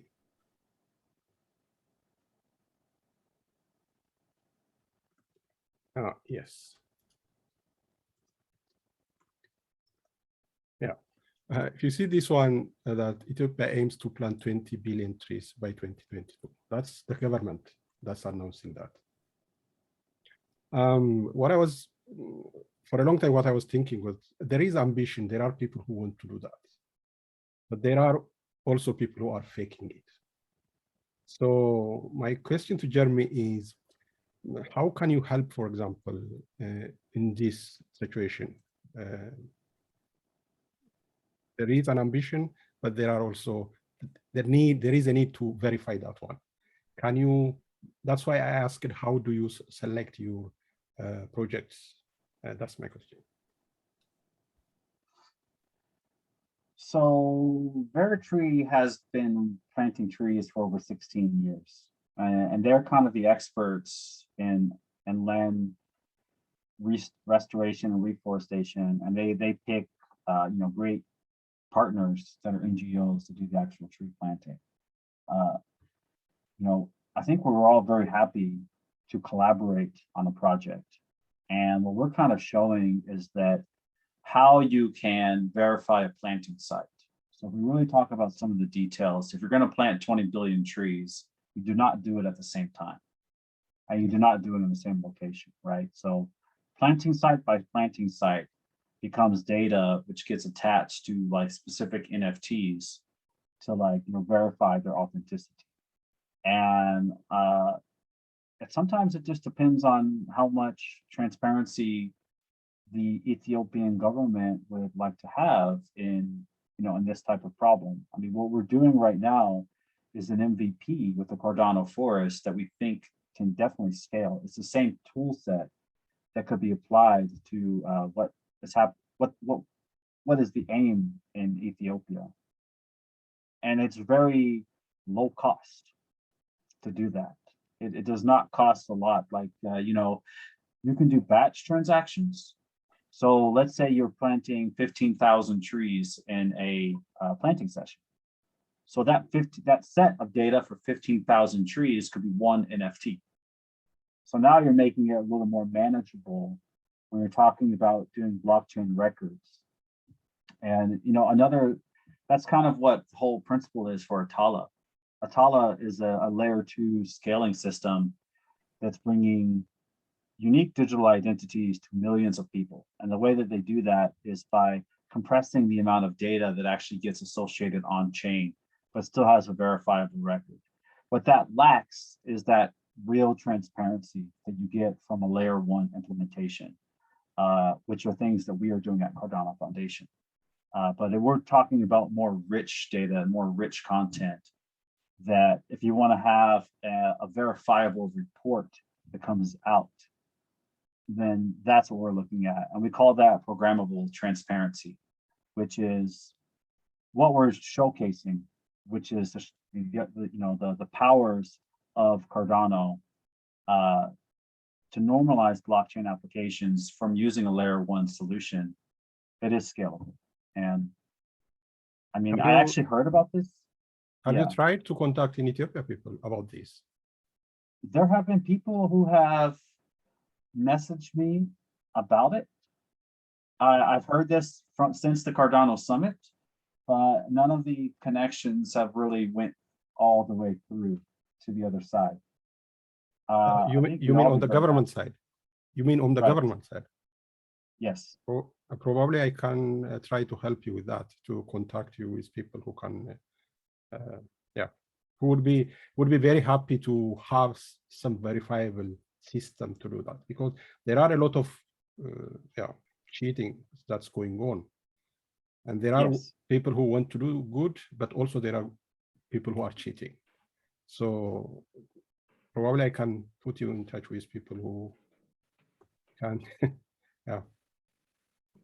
Look, I'd like to just jump in terms of practicality, and I think Jeremy is already on the ball there, but actually, because one of the big things is obviously, and you know that very well, is that Charles Hoskinson is already very much in contact with Ethiopian government, mostly with the education department, right?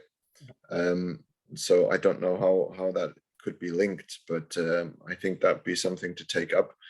But in terms of the story of how it's done, from what I've gathered, because we have regular meetings with Veritree, with Duncan from Veritree in particular, every week, and he tells us a little bit more about it. And one of the things that we took away from how it's done at the moment for the Cardano forest was that they have a collaboration with the Eden project already for the last 3 years. And one thing they, for example, said is that the Eden project or tree planting organizations are not necessarily very techie people. And it takes a long time to get people adopting new technology.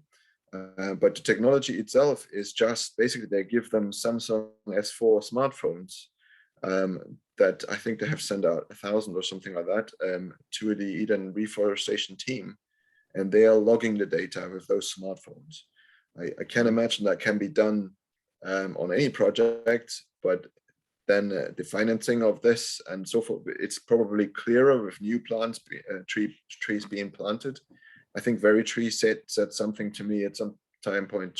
They said something about 25 cents per tree, but I don't know where these numbers came from, and if that was just for the tree or if that was including the solution. But basically, I think it's about getting in touch with Veritree, and then also possibly that's where the link maybe with IOHK could help, and yourselves, to bring the governments together and see when they're planting 22 billion trees. I mean, that I don't think they can do that in 1 year. I mean, that sounds a bit, especially if you want to do this in a controlled way.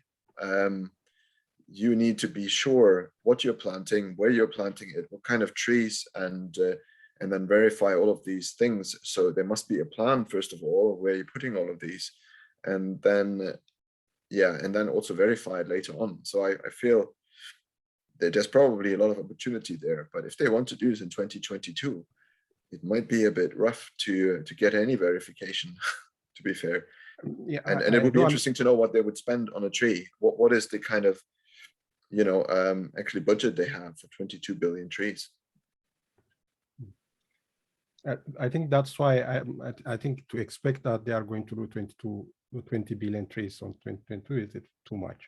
But at least by verifying, you can force them to do their best instead of just, if there is no verification, they can just do nothing. And 22 trees. Yeah, So I mean, it's a fascinating discussion and very important, and I have some experience in that. I mean, I work for a few years now with Earthworm Foundation for the last 3 years, but one of the projects we did is a partnership with Airbus using satellite to verify cutting trees on agricultural supply chains.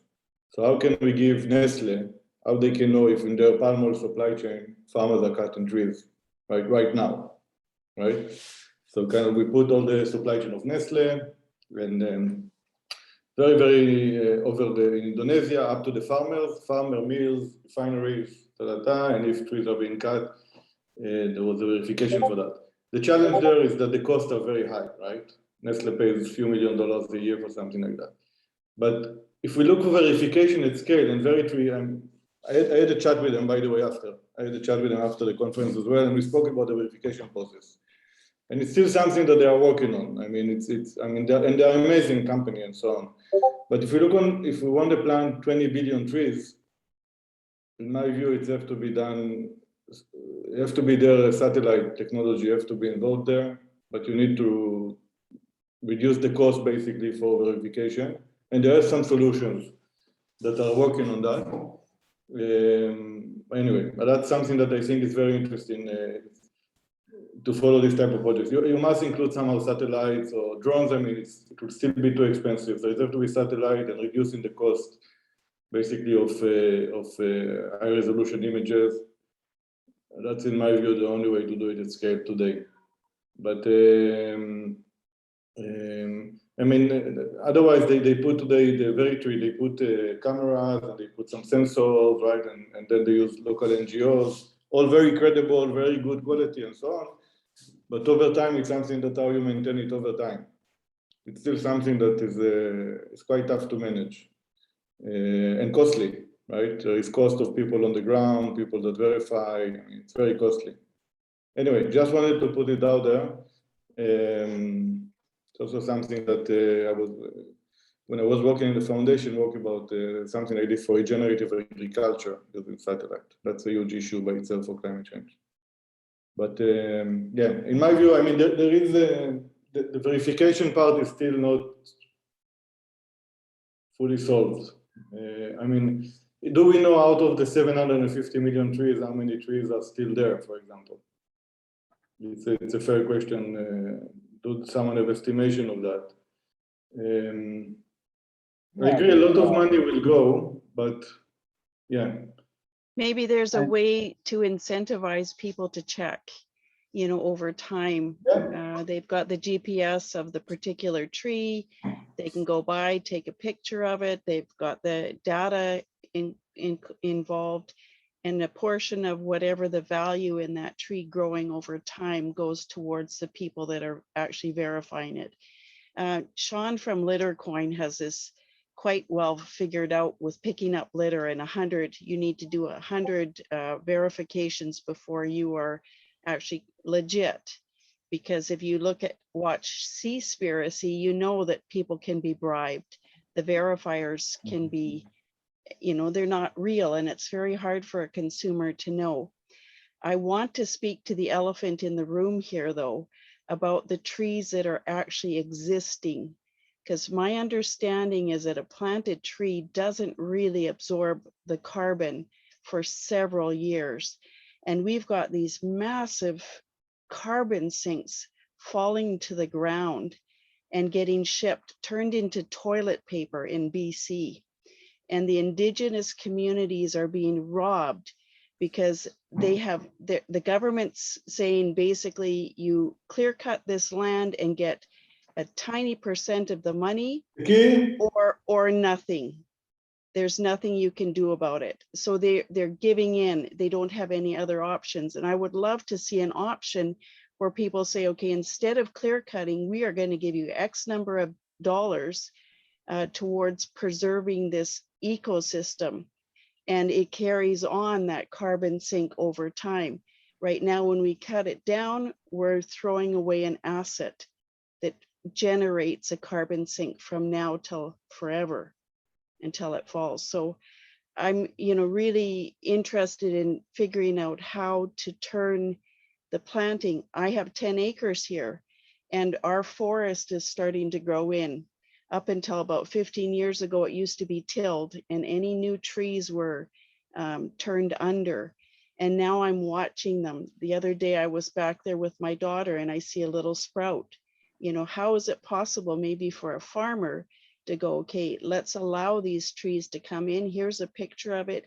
Here's a GPS, come verify this, and that the farmer gets credit for allowing this regeneration of their land.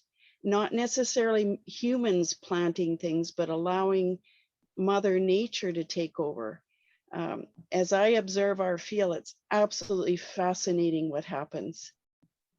So I'd love to see that part of it being incentivized, not just the clear cutting and, well, we've made a mistake, oops, let's fix it, but also stop the mistakes from happening to begin with. There's one thing two things I just wanted to add. One of the things that was astonishing to me on tree planting while doing the research also with Veritree was to find out when I saw a paper that basically said, just analyzed about how many tree planting organizations are actually monitoring their tree planting. And it actually stated, and that was not all organizations, but that was, I think, 200 or something working in the tropical forests. And if you just look on the websites of these websites, most of them, actually only 18% of the organizations that were monitored and looked at in this paper said they would we're at all talking about monitoring anything. And only 5% of these organizations were actually mentioning checking survival rates of trees. I think this is partly not because they are evil bastards, and this is very likely because of the funding requirements and the extra costs of verifying all of these things. So they might do a good job, but you would not know because all the money that you donate goes to that. So I think that's where the reason is. But most funding probably goes just purely to the tree planting. And a lot of people that donate to tree planting and any other NGOs, they don't want any money to go to anything else but to the project, don't they? And until you communicate what the problem is, then you won't get the funding for it. And with regards to carbon capture on trees, I also did a bit of reading on it, and I'm still writing something on it. It's going to take me longer, I think. I don't have enough time. But one of the things I found as well, you're completely right with the carbon capture. That's where the problem is with regards to planting the wrong trees in the wrong place. And then also, actually, I think Veritree's plan currently is to monitor up to 25 years. But even that is, pushing if that really does anything, because really you're right. And of course, every tree will suck up some carbon. The problem is if you take any of these trees away, if it dies and the soil dies afterwards, that carbon is back in the atmosphere. And so if you're losing them, and we know even if you do good tree planting, you lose about 30% of the trees anyway, because it's not that easy to plant trees and they have to survive, even if you're a master in it. But then you have up to 50 or 80% tree loss if you're doing it at the wrong places and you're not taking care of it. So it's really important. And then the other real important thing is that the soil is really important. And only if you have a forest that stays there over decades or centuries, you actually have the carbon captured in the soil. As soon as you start logging trees within 25 years and you burn them, I mean, there's some argument that if you use it for furniture and you're not burning that furniture, then okay, you have some sort of carbon capture effect. And it might be better than using concrete, fair enough, but it doesn't really capture any carbon that way. And I think even on Catalyst, we had proposals where asset managers were not just people from Ethereum. I don't know what it was called. I can't remember, but I did comment on Catalyst, on the Catalyst proposal, asking for that, because there's lots of finance people who try to give value to trees and basically existing trees as well. But actually that proposal I remember specifically was basically about timber farming. And they were trying to just keep the trees growing probably a bit longer. But at the end, it was probably monocultures, and can't remember which proposal it is. I can look it up, but it was maybe Fund 3 or something like that. And it was an organization that came over from Ethereum. And I think they were in I can't remember. Yeah, it's Jan from Ecofolio. Ecofolio, yes, Yeah. exactly. Yeah. And I commented on the Catalyst just because how do you do the carbon accounting and so forth? And I do understand that we want community engagement and there need to be some value taken from these forests somehow, hopefully not with logging, but in some other manner. But that proposal specifically, I think, was on around that. And it is quite, you have to be very careful about it if you're doing more, if that's really a good thing or a bad thing, if you allow lots of billions of money being poured in such project, if they are just basically at the end logging down the trees. But it's really, I don't want to poo-poo them or say anything bad about them, but it was really hard to figure out if you just talk about assets, which could be sold at any time, what happens with them when they are sold. And because you just see it happening like in the stock market, people just shift money around and they saying they're doing something good, but how does that result in a living tree or in a long-term growing forest is sort of the essential thing. And we only have 20 years left for a zero carbon world, don't we? And anything you plant now is going to be a small size, and it has to be staying there in order to capture that carbon that it's promised to capture. So our Cardano forest needs to be there in 80 years. That's future thinking, and who will actually take care of it? Who will care enough to take care of it? Maybe the Cardano community, if we have pictures of it, if we can track it, we can go there. We can verify it. And incentivize the verification of it for sure, so that it's an ongoing, ouch, sorry, I have something hot on the stove. But yeah, I'd like to see us preserving things for the future as well, right? How do we verify that this forest is going to be there for next generations? At this point, it's looking really bad. There is no alternative to preserving it other than people standing up in front of the police and being arrested and charged with civil disobedience or worse. And people are getting desperate. So it would be. So there's like 3 points I'd like to make. My final points here is number one is that although we really talk about carbon accounting, I think we all understand it's carbon science, and we're talking about nature, and things happen. There is such things as survivability index when it comes to tree planting, as Christian is alluding to. And one of the good things about Veritree is that how they plant trees and where they plant trees, they have a higher sustainability rate than than the average. I think their sustainability rate is like 85%. If I looked at one of the reports, it might be a little bit less, above 80. But again, I think finally is we're all about doing sustainable movements. And sustainability, I think, is a term, specifically when we're talking about climate, is what do we mean by saying sustainable? And I think we all of us, it's not 100%, but it's solving problems that matter today and then working on the next problem, the problems of tomorrow, and then the third problem and then the fourth problem. And, you know, when it comes to Ethiopia with 20 billion trees, one of the things that we're showing today is that we are making our best attempt to solve the right problems. And a lot of those problems today is about, you know, double counting. And it's about how do you show people care about this forest that's been planted? How do you work with local communities?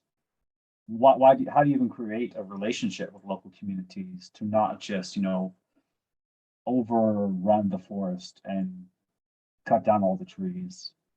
It's all about, you know, you have to build a movement with these communities. And what we've done very recently and what will be planted this month in Kenya is step one.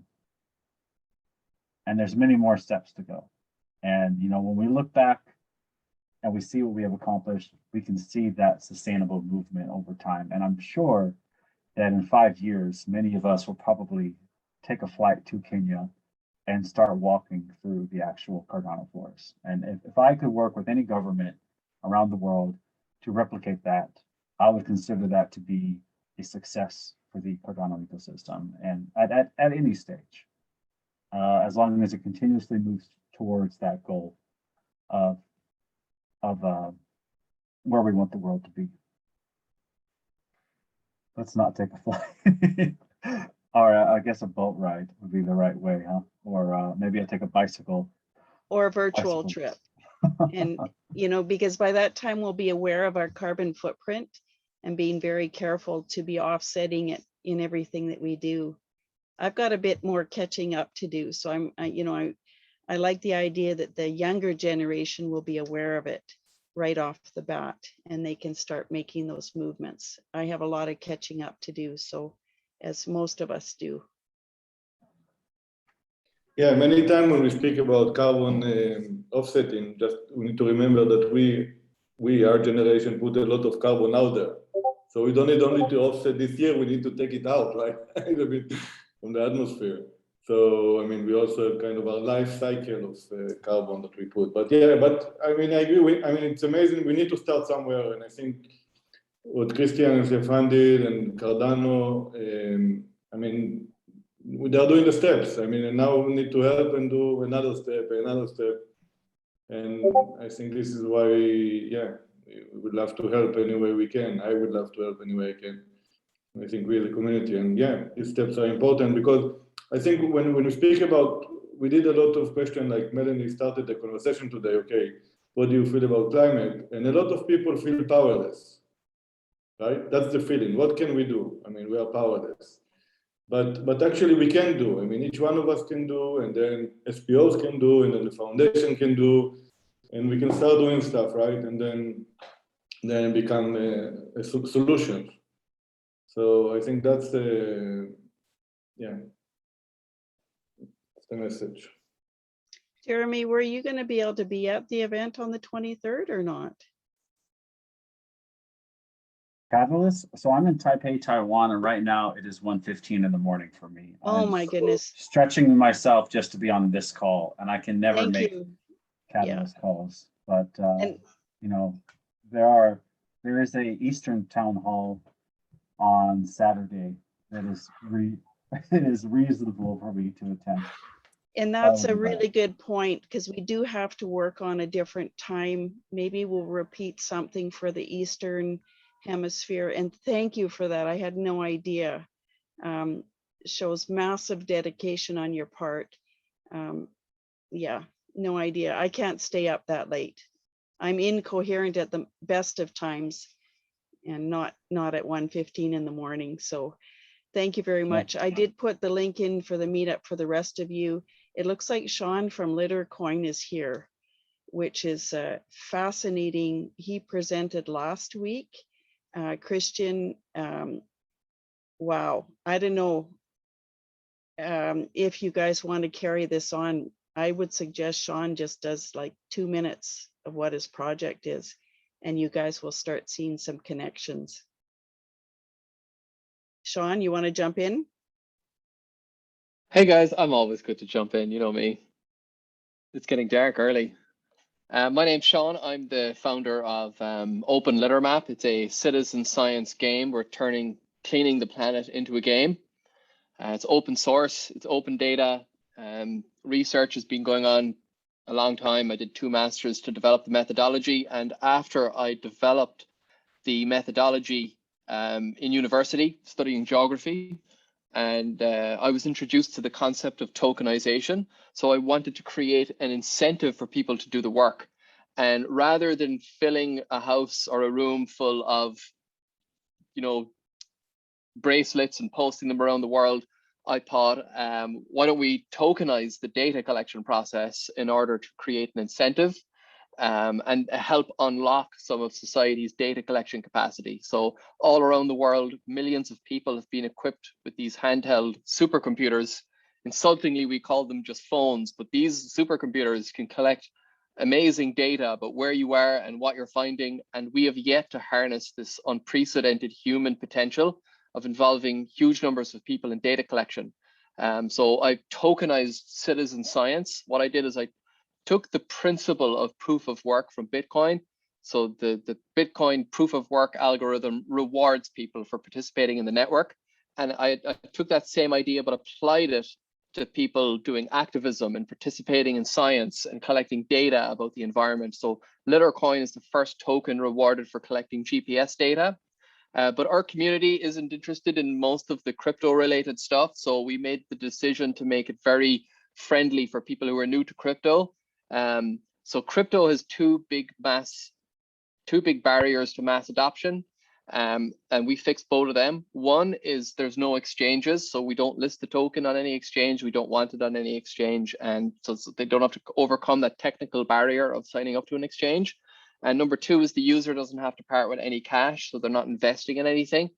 So they just go out and take photos and collect data, and that's the proof of work that they do to get the token. And then we want to meet the user's values. So our people are like part of, citizen science research and environmental activism.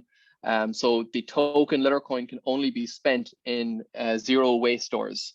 So Bitcoiners are delighted when they can spend their Bitcoin in Burger King and Starbucks, whereas our guys, we get rewarded for collecting data on the waste produced by these global corporations. You want to talk about supply chains? Let's talk about the millions of tons of supply chain material rotting in the environment. So we collect data on that, and our users basically bypass capitalism because they don't have to make money to earn food, and they don't have to spend any money to get access to low carbon, the climate economy, essentially. That's a medium short version of Littercoin, but it's been in development for a while. It launched on Ethereum in 2017, and it took me 74 grant applications over 12 years to get access to my first source of funding, which came from Project Catalyst. So we have 2 software developers, and everything we do is open source. Those guys work nearly full time, and I'm leaving my day job actually on Friday. It was meant to be last week, but I was asked to do another week. So I'm wrapping up my day job as a software developer as well, and going full time on the development of these apps for winter at least. So we'll see what happens. Well, there you go. Christian, I think you're muted. If you wanted to say something and pipe in. Well, it's great. I mean, to be honest, I also work in a waste business. So I know what you're talking about. I mean, usually we don't get the stuff that's on the roads, I suppose, but there's far too much litter out there, and there is also the wrong way of dealing with it. So I think, again, tracking it would be great, or is great.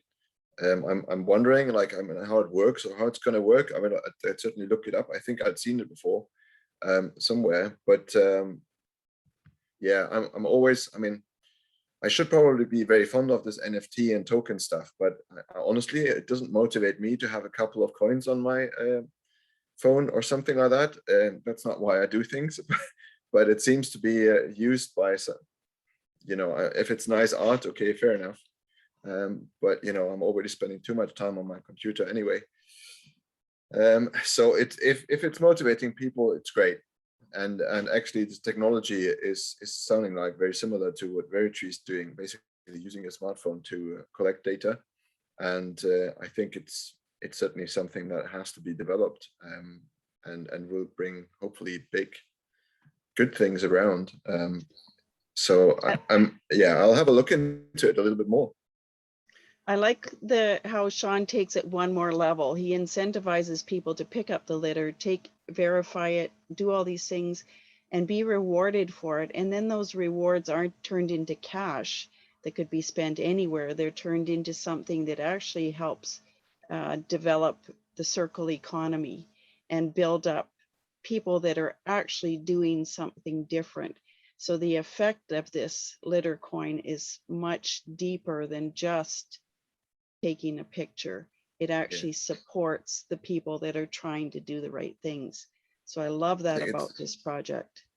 Yeah, actually, one thing, even though it might not directly motivate me yet, but I know this is psychology, that you have this instant reward if you do anything.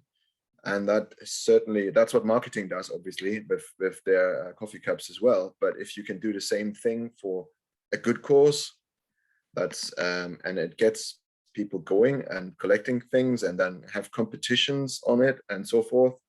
I mean, that's really what you want. I think that sounds fantastic. Well, it also takes my money away from and my energy and effort from the people that are doing the wrong things. You know, I'm turning it towards, I'm taking away from the big capital wheel and putting it into little people, into my community. Can I have one question to Sean, actually? Because I probably have sometimes dropped out and when we were talking because we are quite late in the meeting. But what I know from my waste background is waste is waste is a problem everywhere. But it's a much bigger problem in developing countries because there is little funding for collecting it. And you probably know that better than me.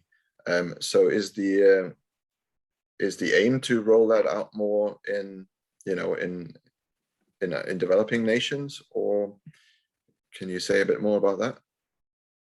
Yeah, so it's a global project with a global focus, and we have a broad, growing global community who have different issues in different places. But because I'm based in Ireland, naturally my focus is on the Irish market. I have a new campaign for schools that I'm about to launch next year, and I've got a couple of corporate partners. It's very urban, very Western focused at the moment. But last year or the year before, we had a group of students organize a workshop based in Malawi, in Lilongwe. And they got a grant from the Open Knowledge Foundation to run a open data day. And they used our app as an example. So I trained the facilitator how to use my app, and then he was paid to teach a group of students about how to use the app. So you can look on the global map now, an open litter map, and zoom in on Lilongwe, and on Lilongwe, sorry, and you can see all of the waste dump sites that they mapped. It's a totally different problem. You're talking about piles of garbage, burning waste, open dump sites. But that can all be mapped, and that can be used to create, what's the word I'm looking for? Resources and focus and incentivize, identify patterns and problem areas, etc. So rather than it being a local issue that the community knows about, now local communities around the world are empowered with data collection. They're empowered with the ability to produce knowledge. And typically how knowledge has been produced in society has been a very top-down effort. It's institutions decide what kind of knowledge everyone else gets to consume. Institutions decide the science, the funding, what scientists get hired, who doesn't get hired. So they control the IP of knowledge. they control the dialogue. And citizen science reverses that, because rather than it being an exclusively top-down process, crowdsourcing all that data reverses that scientific paradigm, and it allows ordinary people in their communities to create knowledge that the institutions are not facilitating.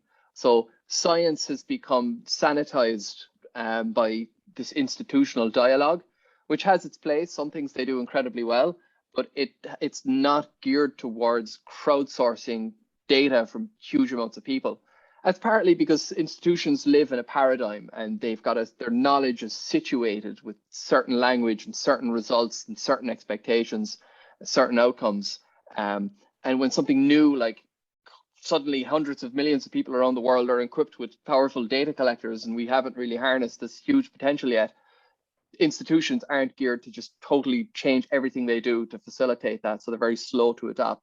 But just as social media empowered huge amounts of people around the world to share information via memes and news articles, and I believe it's this democratization of knowledge that resulted in a huge awakening of global pollution. Because scientists were trying to tell the world about plastic pollution in the ocean since the 70s, but that knowledge was locked away in research papers and conferences. But now that we have social media, suddenly it became a huge global issue. And I think that's due to our ability to connect and share information. Now we're transitioning into a new phase of social media, which is not just sharing information about what's happening, but collecting data about what's happening as well. And so it's my job to facilitate that, to try and make it fun, make it easy. So we're developing a data collection experience, and then we're also creating an incentive by tokenizing the work as well. And we're trying to do it as responsibly as possible, just by limiting it to the climate economy. Yeah, it's an interesting time to participate in all this. And now science funding has become disrupted as well. So it took me 12 years and 74 grant applications until I got my first funding, which was from Project Catalyst. So it speaks volumes to the interests of what types of data society wants to allow and facilitate. And the VC model, the institutional model, doesn't see the value in citizen science yet. But when people can vote on it, people are much more favorable. So that is very disruptive. And I don't know why Project Catalyst isn't in the news. You know, people don't know about this thing. It's still like so early and underdeveloped. But yeah, I'm glad to be a part of it. It's a great time to be online and connect, and like the internet and everything, it's still so young and early. And we insultingly call these things phones. Like, these are not phones, these are supercomputers, and they're really powerful at collecting data about your location and what your surroundings are. And I think it's time we start harnessing some of that knowledge and using it to improve government policy and accountability. And most waste dialogue is focused on material. It's focused on municipality waste at this huge scale of cities and stuff, and that's fantastic. But very little is known about litter on the streets and how it's changing. And now there's billions of face masks. You know, next year, it's going to be something else.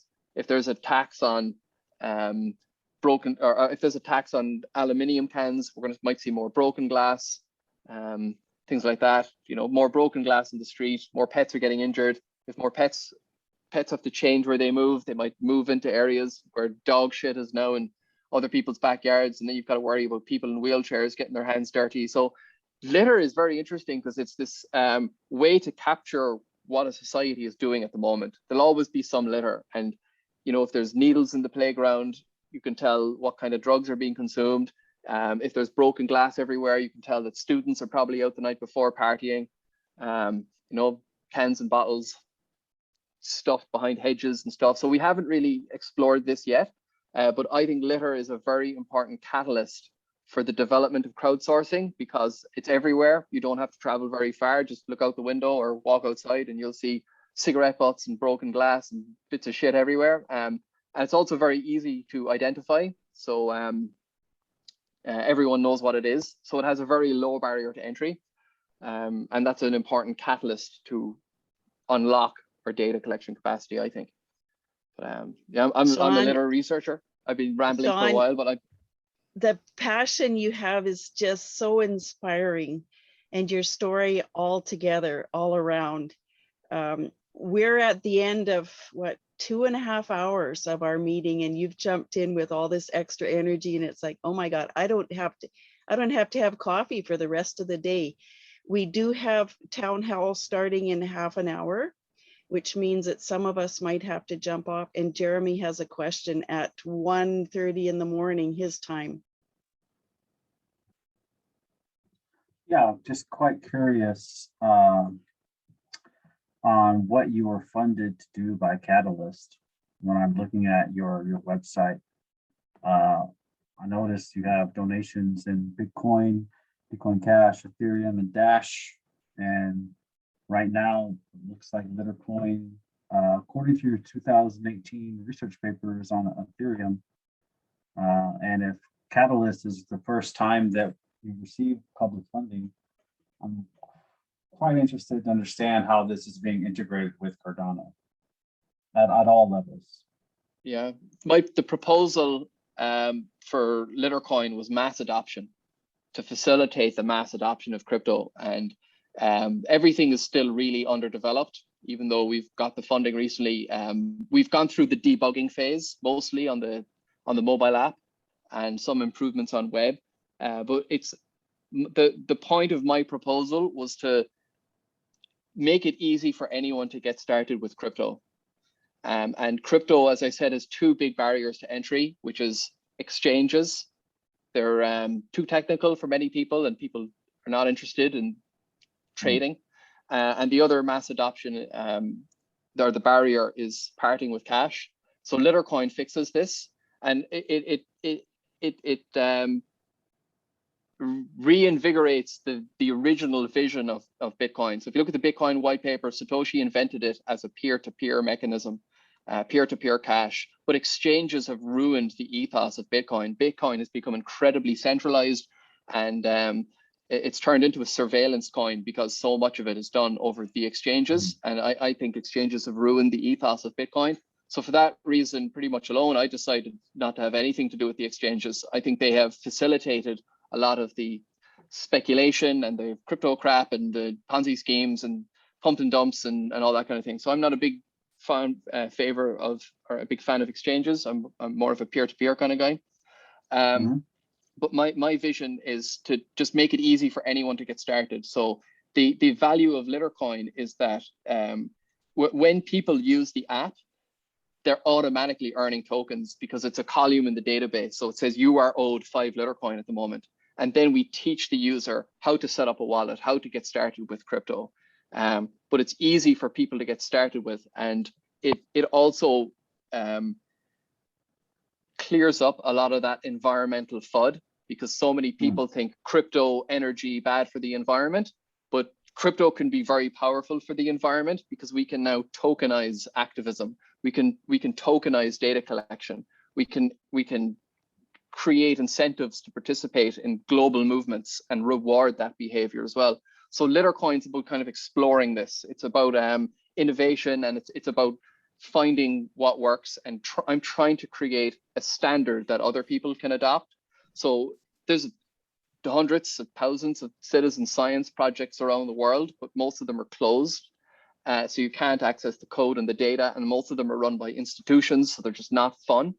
But what I'm trying to do is to make it fun and to create an open source template that anyone can use to have a great starting point to get started with citizen science. So recently, recently I noticed that there was all of these new spiders that I've never seen before. And I found out it's a new invasive species. It was on the news. And anyone can now take my app, change litter to spiders, and start collecting the same quality of data. And then they could extend Littercoin to become Spidercoin. And you have all these people around the world who love spiders. Like, you could create a small economy out of that, collecting data, and the stakeholders are involved, and the volunteers are interested in the economy. So they're potential consumers if they can get it at a discount. And that's what the token can help do. It can help link the volunteers with suppliers. And you need a little bit of magic in the middle with a smart contract or something to try and offset that. But the smart, yes. Just a quick one. You know what I'm just saying, because this is such a big thing now, and so much opportunity, is that I'm sorry to say it, but I'm so grateful you didn't get the funding in Ethereum, or in Bitcoin, because it would have ruined the world. If everyone uses this, the energy consumption of using this on a non-Cardano blockchain would have been terrible, terrible. So I'm quite grateful that you're now on Cardano, because it's so much better for the climate, because it's so much utility in there. And I would just be fearful if you grow this on the wrong blockchain, that you would get, you would do more damage than you do good. Yeah. Now I think you're on a better, sorry. Are you committing right now to convert Litercoin to a native asset and further improve your mass adoption? Is that what you're doing right now, Sean? Yeah, pretty much. So because we got the funding from Catalyst, the deal was to migrate the token from Ethereum to Cardano. And that paper I wrote, that thing's like 4 years old. That's way out of date. I mean, we change everything nearly every week.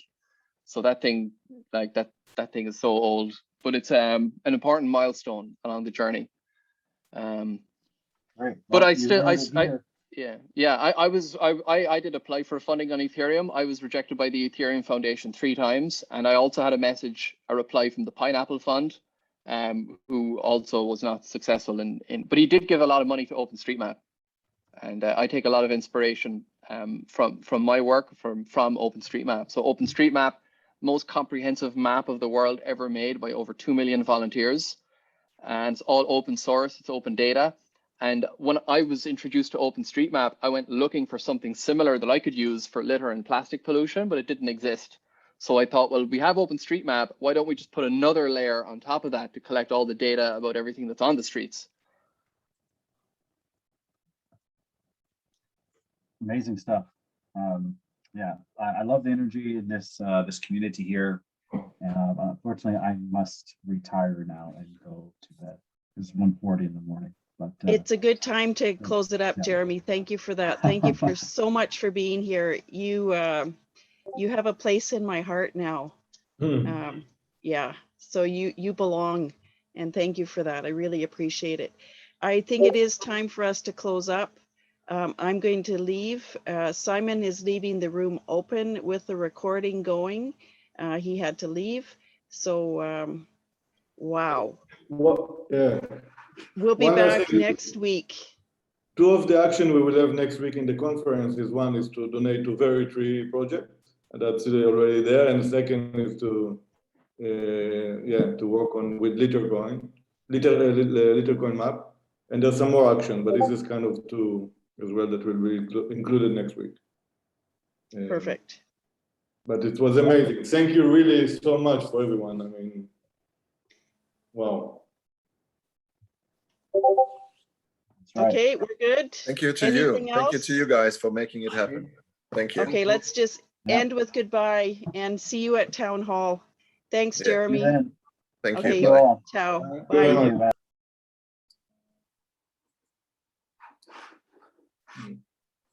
I'll stay until we kick everybody out of the room.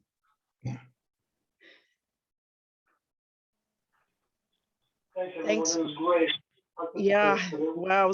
Sorry we didn't have time for intros and stuff, but that was pretty. I'm hoping that we have a lot of really good material here that we can turn into educational resources, help the community understand what's going on so they don't have to watch through a 2.5-hour video. Maybe chop it up a bit. I'd like to also work with you, Melanie, on truly storing forests. I grew up in the forest. I live in the forest. My parents, who I'm within an hour of, have been evacuated each of the last 2 years for these wildfires in California. And we're really in the middle of an area of the country that's trying to figure out how to do better, because we have lost 6 million of 33 million acres of forest in the last 5 years in California. And so Ryan, my suggestion is that you pop in a proposal into Catalyst where you see it might fit, unless you need more guidance, even as a placeholder, as of tomorrow at some point or another. Just put a placeholder in, or even do an insight sharing about your idea, your wild idea now, but it's going to get it archived in 1 day put in a placeholder and let's see how we can generate some collaboration around this, because I think the timing is really good for that. For sure. And I actually have this afternoon to do that. Awesome. I have 4 kids and I'm a busy guy, but it's I have some time this afternoon, believe it or not. Good, because we've got the town hall happening. I'm going to see, I might be needed in the pre-town hall. So I'm going to scoot out of here. Yoram, thank you so much. Anything else? No, thank you very much. I mean, great one. Okay, awesome. We'll see you guys around. Wow. Bye-bye. Bye. Save the chat.